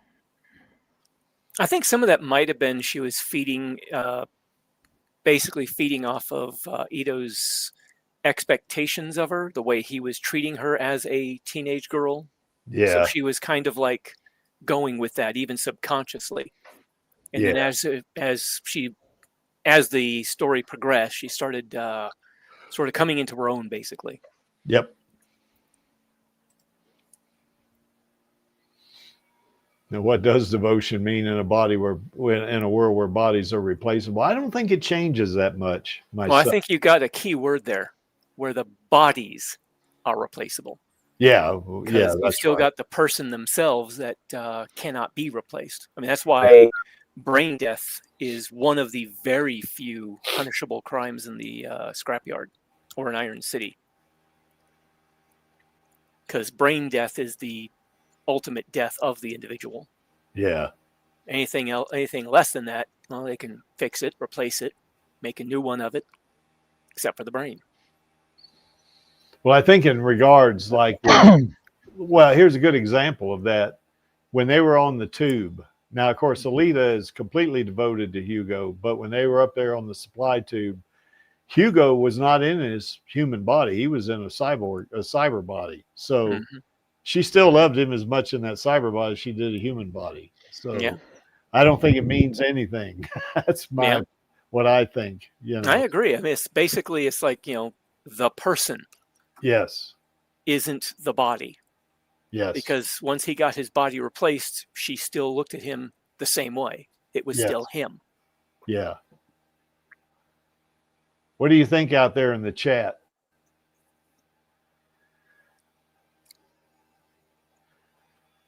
How does I think devotion? tomorrow. Oh, go ahead. I think tomorrow's topic is going to be good for the twins. Well, they're going to love it. Say Radio Chaos is the topic tomorrow. Yeah, well, we're not. Yeah, I'm trying to stay away from that topic because it's a little bit different, I think. Yeah, here's Panini Freak is out there. I love this. So anyway, yeah, Hugo, despite everything, it's still you. Yeah, I mean, well, let's ask Panini Freak. When Hugo got his cyber body, that didn't change your outlook of him, did it, Panini Freak?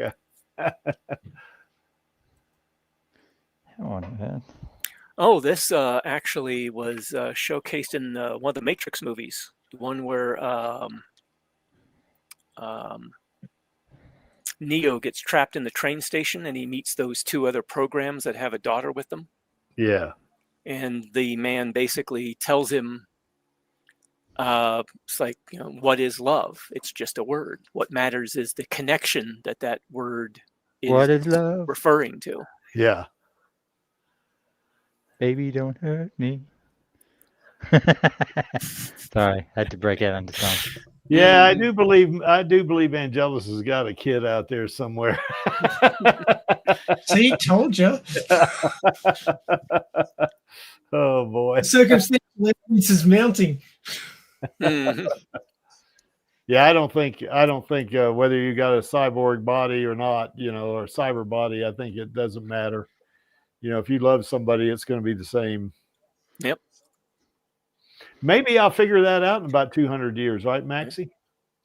Oh, yeah, well, you've got the time. Unlike the rest of us. Now, there might be some adjustments that need to be made because of physical differences that have occurred. I mean, but that also happens in the real world when somebody has, like when referring back to the soldier who got limbs lost on the battlefield, and say they're already married and they come back to their wife or their family, there are adjustments that have to be made because of physical differences that have occurred due to, events. Yeah. So it's the same thing, I think. Yeah.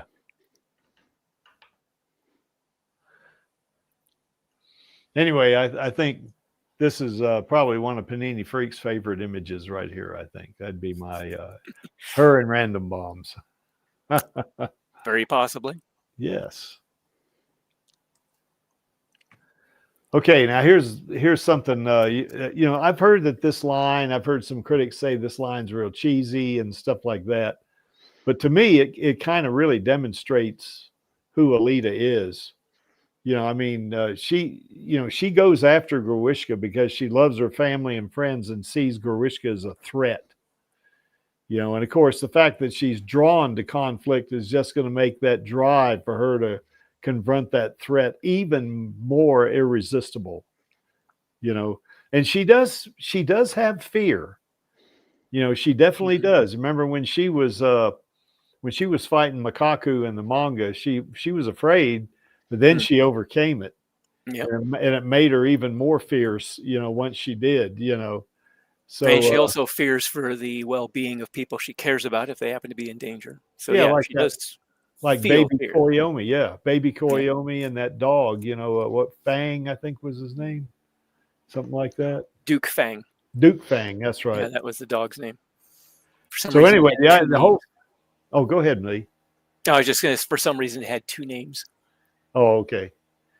But anyway, all of these, you know, conditions put together, you know, like this, you know, Alita, you know, if she is going to take action, if she thinks, you know, her loved ones are threatened, she is going to take action. Now, sometimes it might be impulsive, you know, like for instance, jumping down into the underworld without knowing what was down there or anything, highly impulsive, you know. But yeah, she is definitely going to do something. She's not someone to run away from a threat like that. You know, she is going to do what she can to eliminate the threat. Deal with it head on. That's right. So, you know, that I think is one of the things we really love about this character, you know, is that she's not fearless, but she's able to manage her fear. You know, she overcomes it. And of course, we do love her as well, since she has so much uwu, right, Angelus? We love that as well. But yeah, she's got that determination, you know, perseverance. You know, that's those are all qualities of her, I think, that are, you know, brought out in that one line, "I do not stand by in the presence of evil." You know, I think that's, for me, that's what it means. What does it mean to you guys?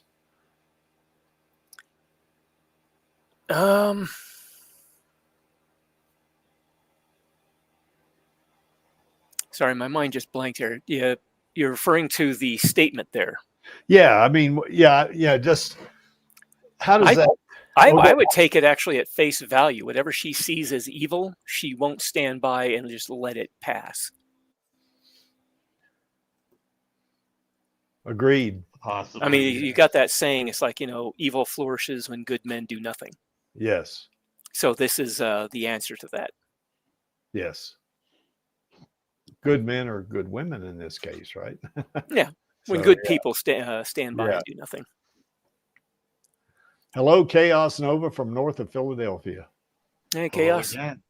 How's it going, man? All right. Just figuring things out right now.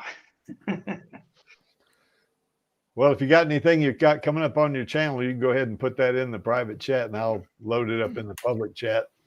Sure. So anyway, Maxie, what is your take on what's the word I'm looking for here? Embody. How does this one line, "I do not stand by in the presence of evil"? Body. Oh, don't go there. My God, Don't here go we near go. there. Yeah, there it is. Yep, he's got a kid out there somewhere, Maxie. So anyway, Maxie, how does this one line, you know, fit Alita like that in terms of her qualities? What's your thoughts? Well, not saying that, you know, Yoko would think this way, but certainly her rebirth as Alita.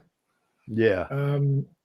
She quickly develops a strong moral compass, in as much that, you know, shit happens every day in Iron City, which the factory just turns a blind eye to, as long as their production isn't affected. You know, there's a pretty high threshold there of things that you can get away with just because nobody gives a shit.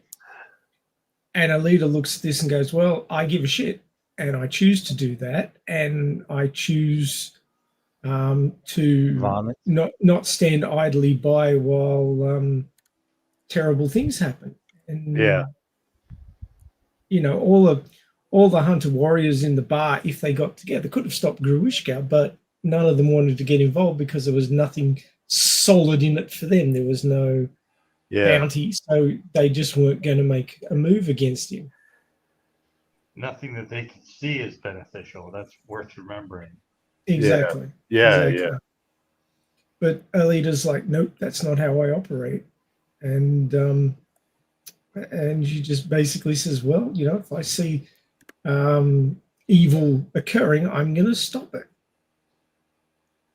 Well, I think the difference between Alita and Yoko, I think with Yoko, it'd be kind of similar, except with Yoko, it'd be if the threat, you know, is hampering me from doing my mission, you know, achieving the objectives of my mission, it's the same thing. She'll take you out, you know. So maybe it's more of if it was a threat to Mars. Yeah. She was very nationalistic. Yes. In her previous incarnation. Now, she didn't go much in for emotional stuff as Yoko. You remember that poor guy that was going to tell her he loved her, and she stabbed him I guess stabbed him in the head, didn't she? Yep. I'm disappointed in you. Oh my God. Yeah, he professes his love for her. She stabs him in the head and calls him a weakling. Yeah, that's right. That's right, Panini Freak. She is driven.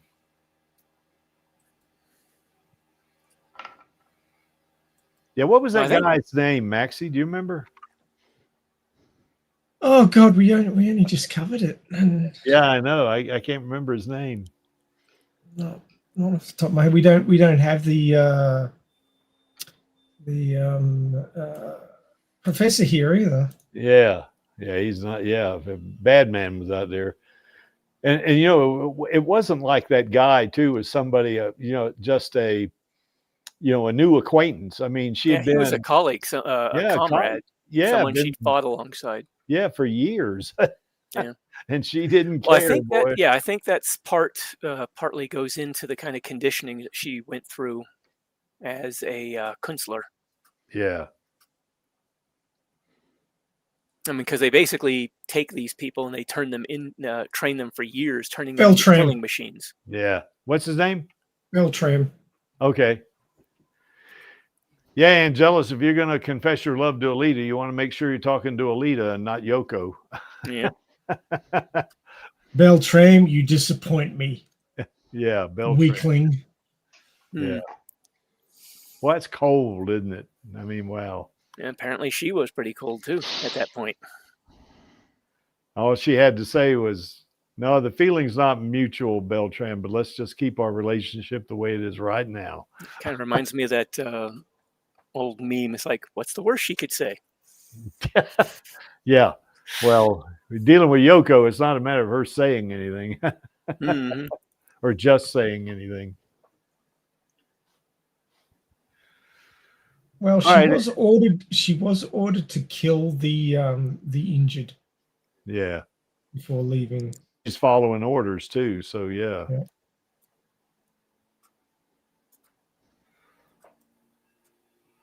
Uh-oh, Panini Freak, I'm sorry. How did the loss of Hugo, you think? How did that shape her personality, being, whatever? Well, in the manga, it caused her to close off quite a bit. I mean, she cut ties with Ito just overnight. Yeah. Just left without saying a word.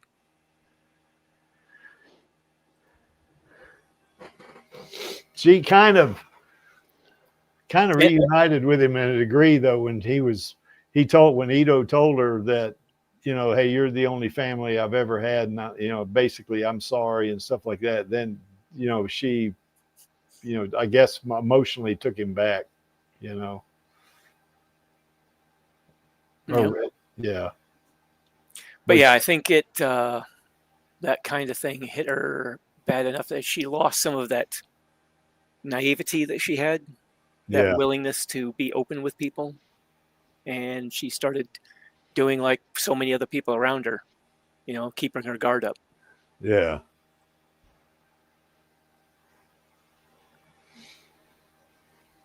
Well, this was definitely her that she remembers, you know, her first love. Now we don't know. Well, I don't think she, you know, judging on what she did to Beltran, I'm not sure that, I'm not sure she had a boyfriend, you know, when she was Yoko, for sure, you know. Mm-hmm. Here a second time. I don't know what you mean by that, Finn. Yeah, she was in fear of losing him the first time. Oh, but she yeah, didn't really lose him there because she didn't lose he got him. saved by Shirin coming through and doing that little trick where she hooks his head up to her life support system to keep his brain alive. Yeah, that's right. So, but yeah, she was in fear of losing him then. This time she actually lost him. Yeah, I think this matured her quite a bit too. Mm-hmm. You know, I think it, you know, it's like you were saying, Lee, she kind of had the outlook of like a teenager, I guess, you know, that hadn't really gone through much of pain, or at least she didn't remember going through any of it. And then this happens, and then that just changes her whole outlook on life, I think. Yeah. And I think it caused her to go join, you know, start playing motorball so she could forget. Mm-hmm. You know, I think that's the thing. The motivations for getting into motorball were a little different between the movie and the manga. The manga, she did it to lose herself in the combat, try to find something to do with herself.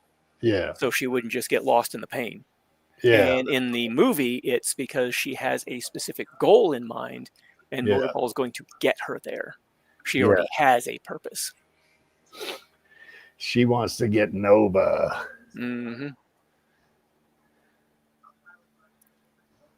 So anyway, we can get off this. This is too sad. Oh, and I think we already said that. Already brought that up. In what ways did losing Hugo change Alita? Well, it certainly it matured her. Oh, there's chaos. It matured her. It I guess it made her realize that nothing is permanent. I guess, you know, maybe that's part of it as well. So. No, like I said, it seemed to have removed some of that naivety that she had. Panini Freak wants to get number 2 for killing her boy. For killing her boy, yeah. Here's a good question. What would have happened if let's say if she'd fallen with him? She had fallen with him. Well, that's the thing. She's got the same core that allowed her to survive the first time. Yeah. And a body that's fully intact. So hitting the ground from that height after reaching terminal velocity, she's probably still going to survive. Her berserker body may not be in as good a shape, though. Yeah. And she may end up being in another comatose state for a little bit. Yeah. But I don't doubt that she would survive a second time. I mean, there's a chance that she might not, but I think she's got a good chance of surviving a second fall. Now, if she was in her Imaginos body, of course, she could just, you know, imagine wings and fly, you know, and then of course, I guess the air defense system would start trying to take her out, but you know. Well, here's another possibility too. If she had the Imaginos body, she makes a hole in the tube and just flows into the tube. Yeah, that's right. Yeah, she can pretty much. She's a shapeshifter, so she can do anything pretty much. Yeah, I mean, the body can take any form she can imagine. Yeah, that's right. Even Octalita. Yep. Oh, yeah. There's a mental image I could have done with that. That damn Koga wanted to put her in an octopus body, didn't he? Yeah. If she can imagine it, she can do it. Yeah. What is this now? She could have used her plasma to form an argument. Well, I don't think her plasma really works quite like that. Yeah, I don't think it does either. I mean, it's not really a physical force field that we've seen. Yeah. I mean, it could be that there's some kind of, high-tech hand wavium stuff going on that we haven't seen yet. So maybe, but if it were just plasma energy, then it really isn't going to form any kind of a barrier or anything.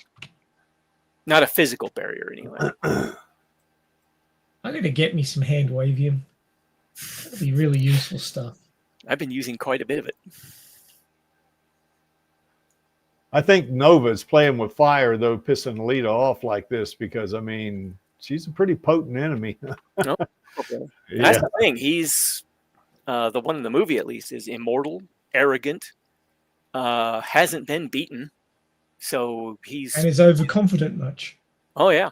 So he's probably looking at it as like, here's another toy for me to play with. She's going to get angry and pissed off and get all bent out of shape. But, I'm just going to keep poking at her because what the hell is she going to do? She's down there. I'm up here.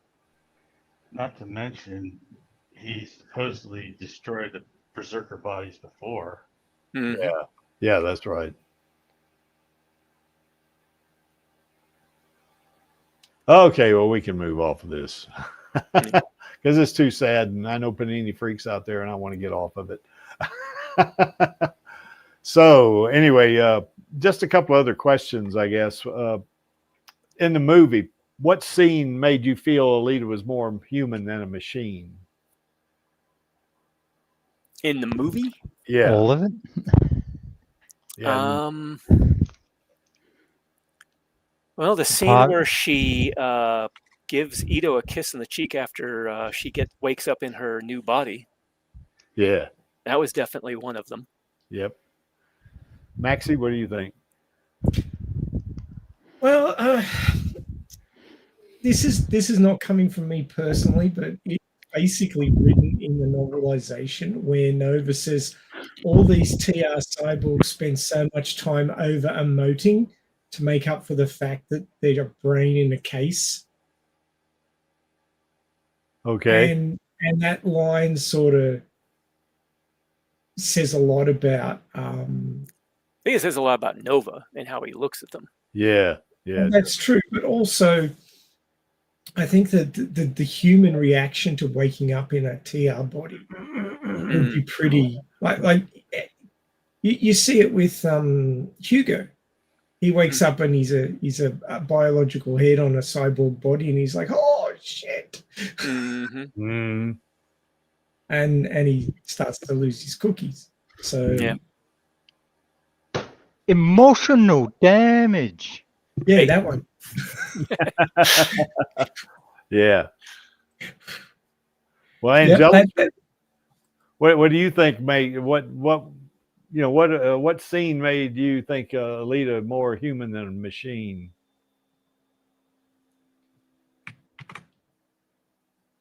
Let's see. There's the kiss. There's the heart scene. There's the crying scene when Hugo gets stabbed. That's why I said the Damascus machete. Yeah, the scene where she the Ito on the cheek is one of them because there are so many. Mm-hmm.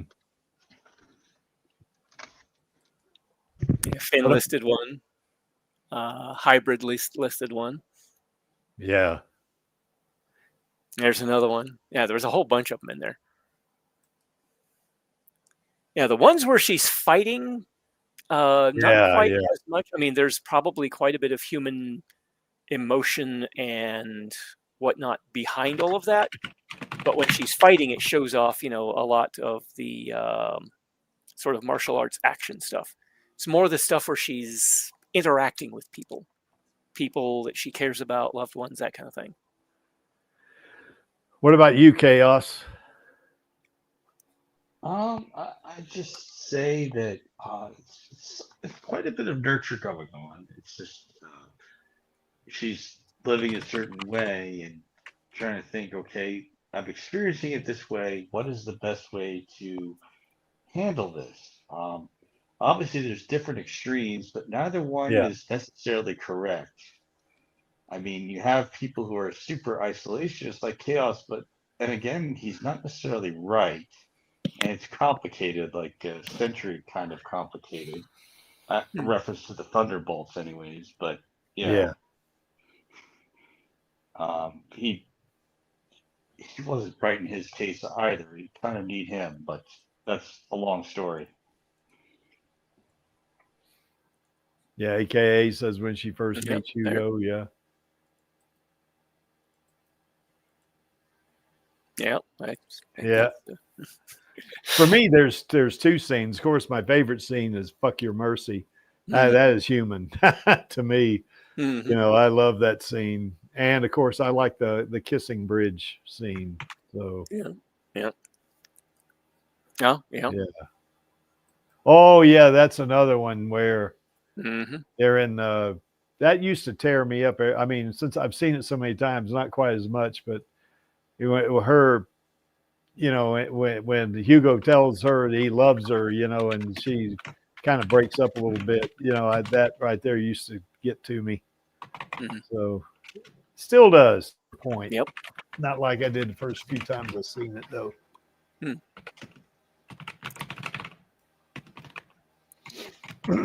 If you could ask Alita one question, what would it be? I guess I'll start with Angelus.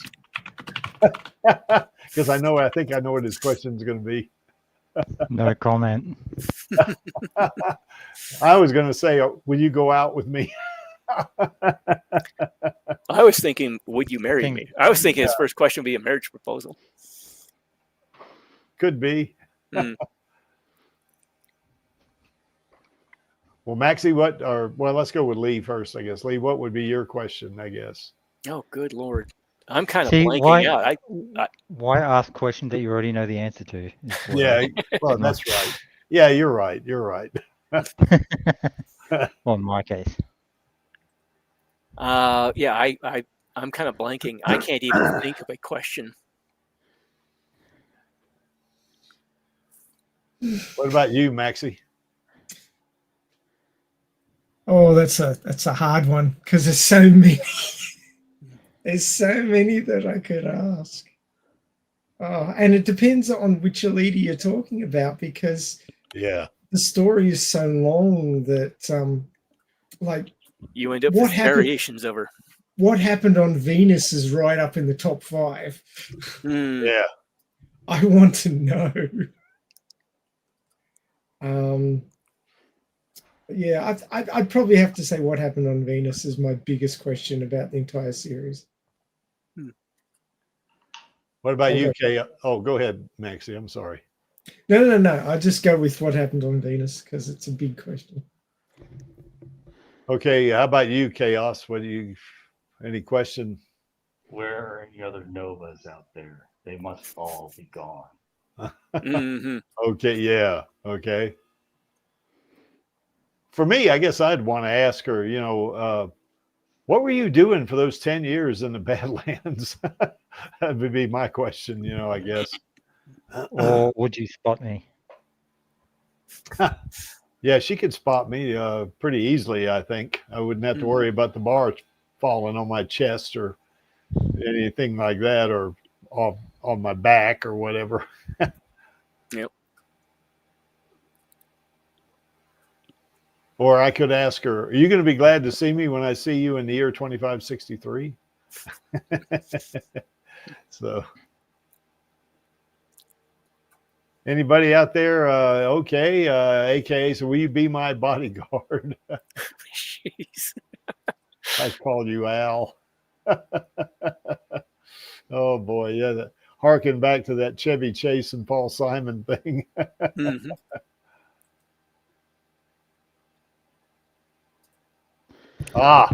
Mm-hmm. Yeah, that's there right. You go. That's a good question right there. Of course, we could follow that up with a question to Disney. When are we going to get our sequel, damn it? Yep. One more question from anybody.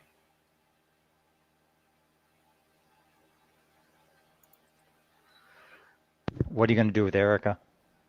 That's a good question. Kill her again and do it right this time. Yeah. I don't think she's going to kill Erica again. I think Of course, I think she's going to try and save her. yeah, that's what I think. Of course, Some things aren't worth saving. That's all I Angela can say. asked after you buy volume 10 of the Mars Chronicles. Oh boy.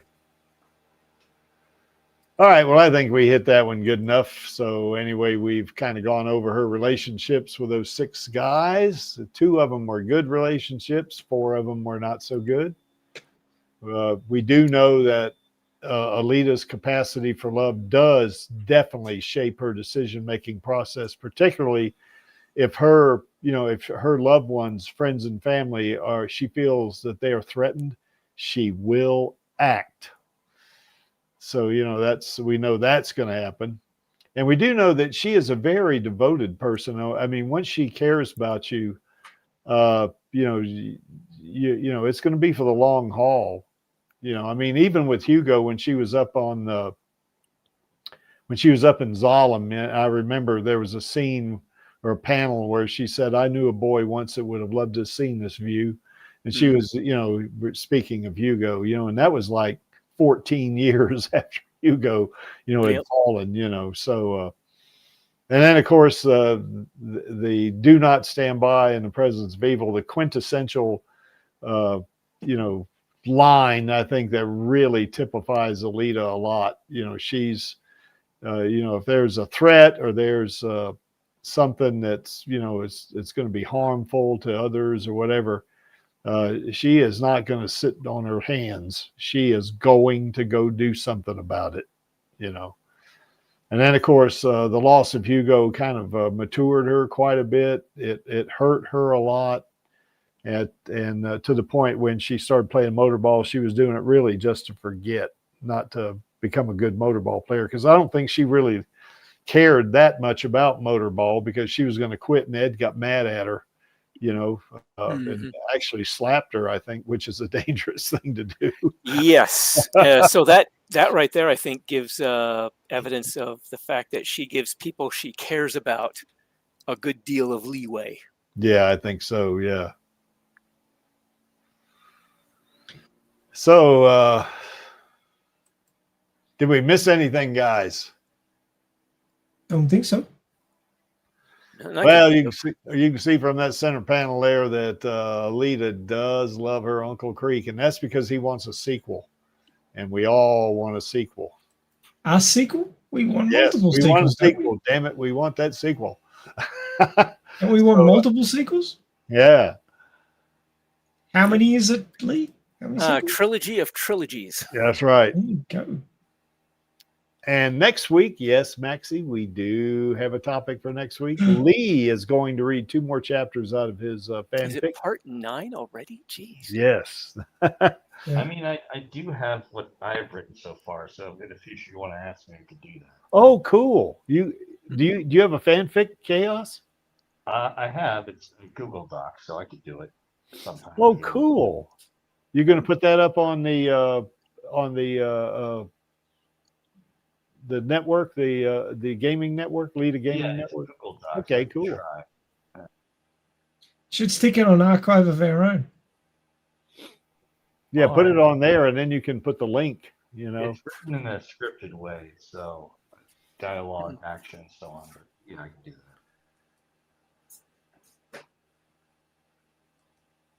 Well, anyway, Reed, that's my nephew.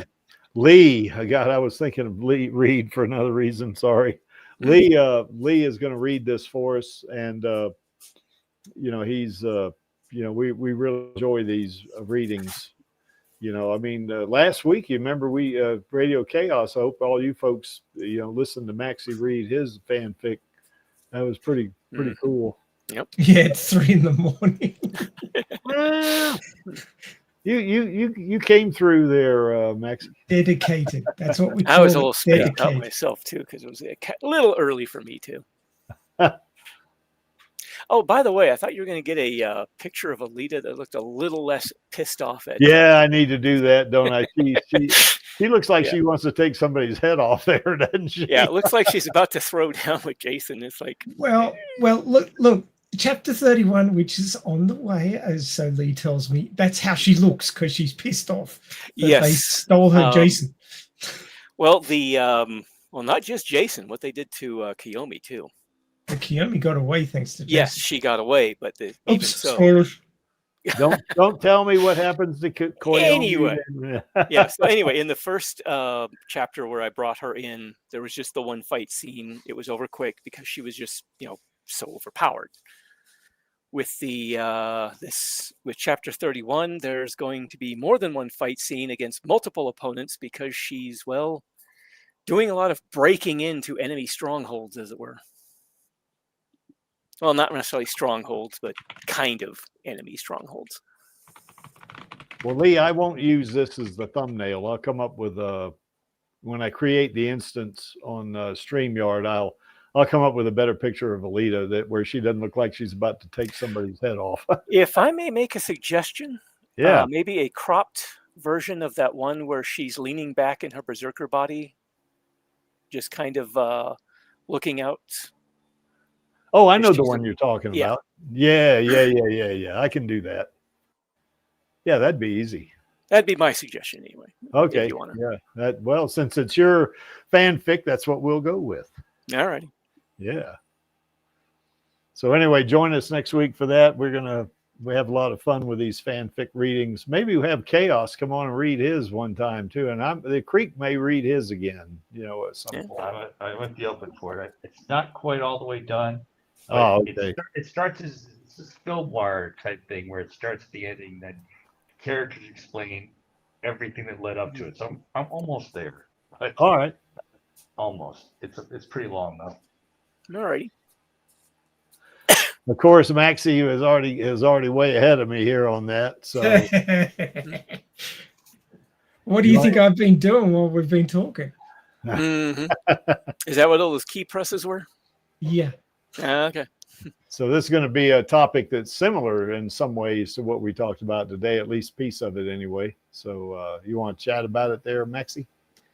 Well, we've been hanging on to this particular topic so that Panini Freak and Random Bomb could be on. So looking forward to the girls, Elfin's Wolf, showing up and defending their boy on the side of Brought Out the Best. And of course, if anybody has strong feelings about the negative side of the relationship between Alita and Hugo and wants to come on and be a counterpoint to Panini Freak and Random Bomb, you're very welcome to come on. We love to have strong, vibrant discussions. I'll just call them that. Playing down lively conversations. That's the one. Yes, we'll go with that. Panini Freak, you might want to come on after the live stream just now to the, what's it called again, Craigie? The Stammtisch. The after party. Stammtisch. Yeah. Come on to the Stammtisch so you can get the details for tomorrow, and then you'll have the link so that you can get on for the show tomorrow. But that's just a little bit of organizational stuff. But yes, so 23 hours after this live stream started, we will have at 9 p.m. GMT. Work out your local time, although there's a bunch of them there, but that doesn't cover the entire world. It says 3 p.m. Mountain Time there. Yep. Wow. Yeah, we're not on daylight time anymore, Maxie. No, I double checked. I think that's correct. We got off mountain time. We got off of daylight time week before last, I think. Oh, did I not adjust? Yeah, that? I think. Yeah, it should be standard time now. PST, MST, and so forth. So it would be 2 p.m. Mountain Time. So yeah, because we're not on daylight saving time anymore. Now I think the GMT would still be the same, of course, but yeah, we're not on daylight time anymore. So just asking Google.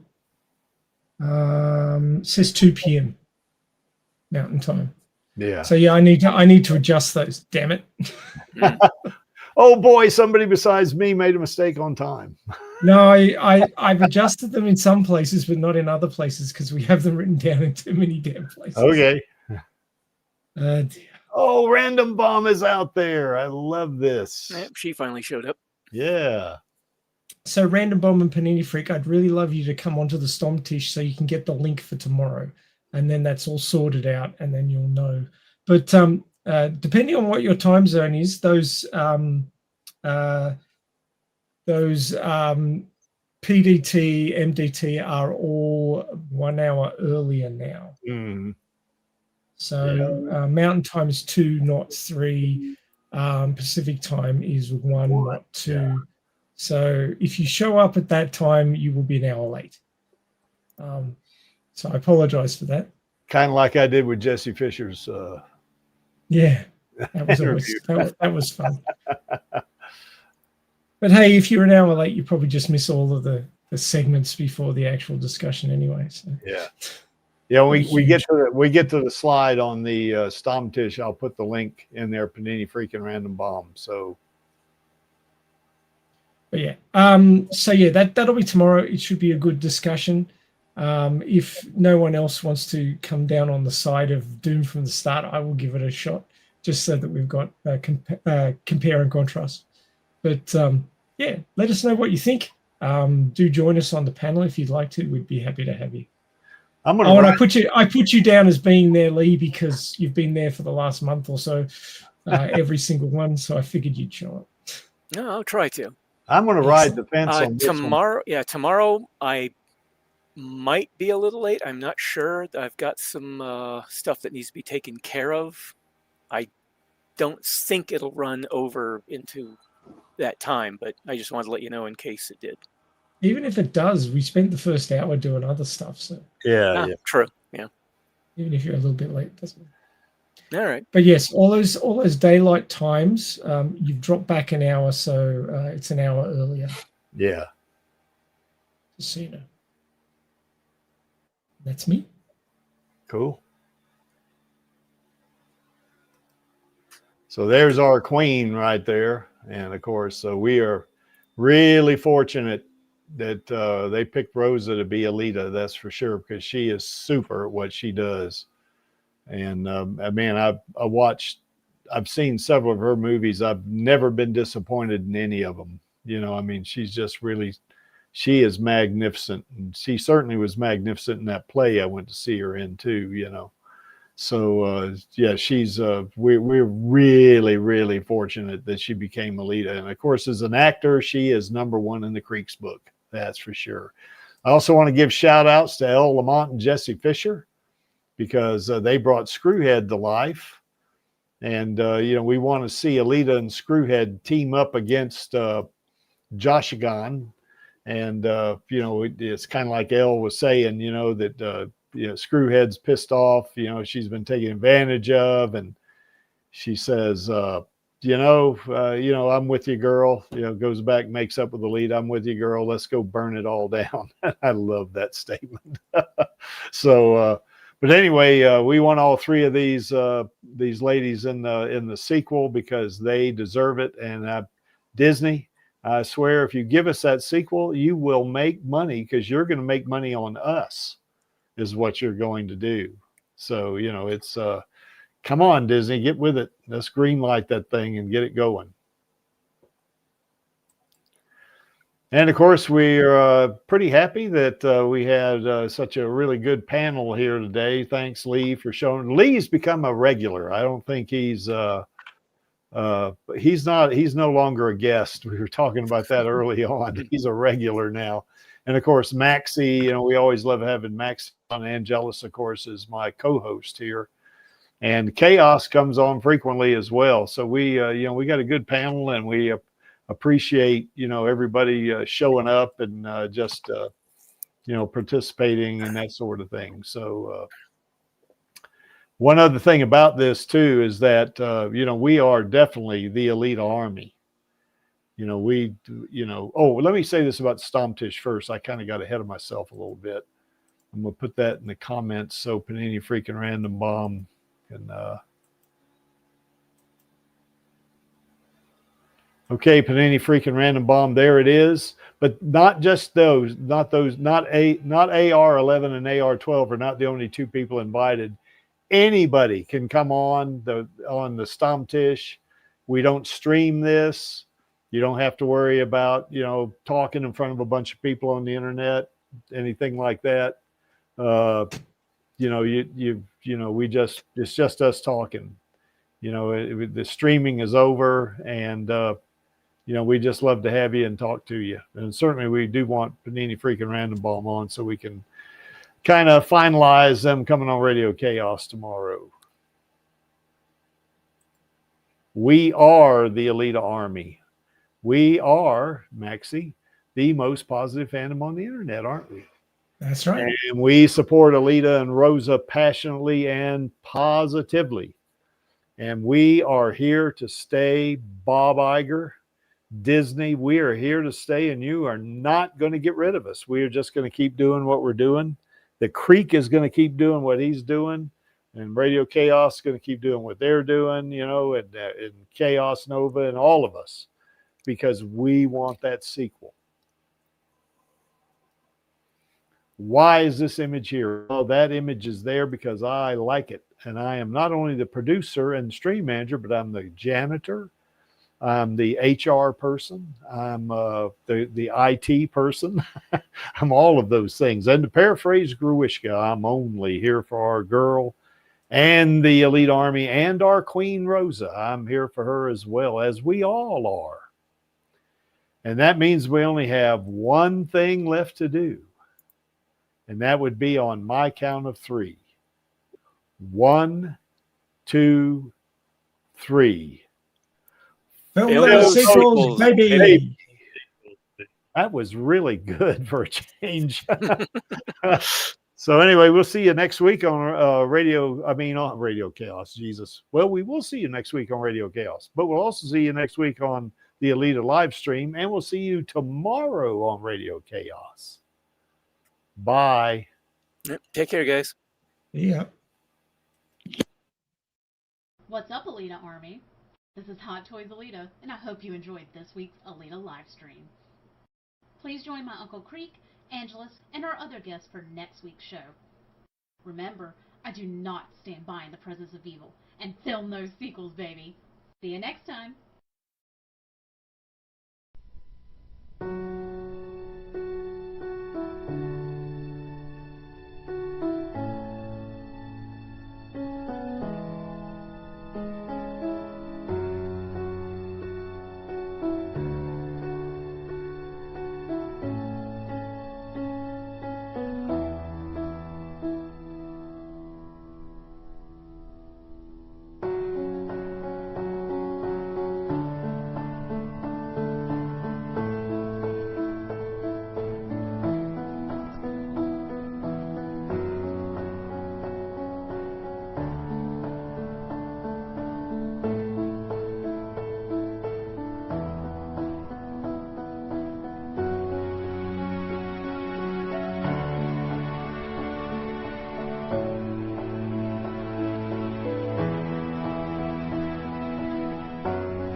No cause is lost. If there was but one fool left to fight for it.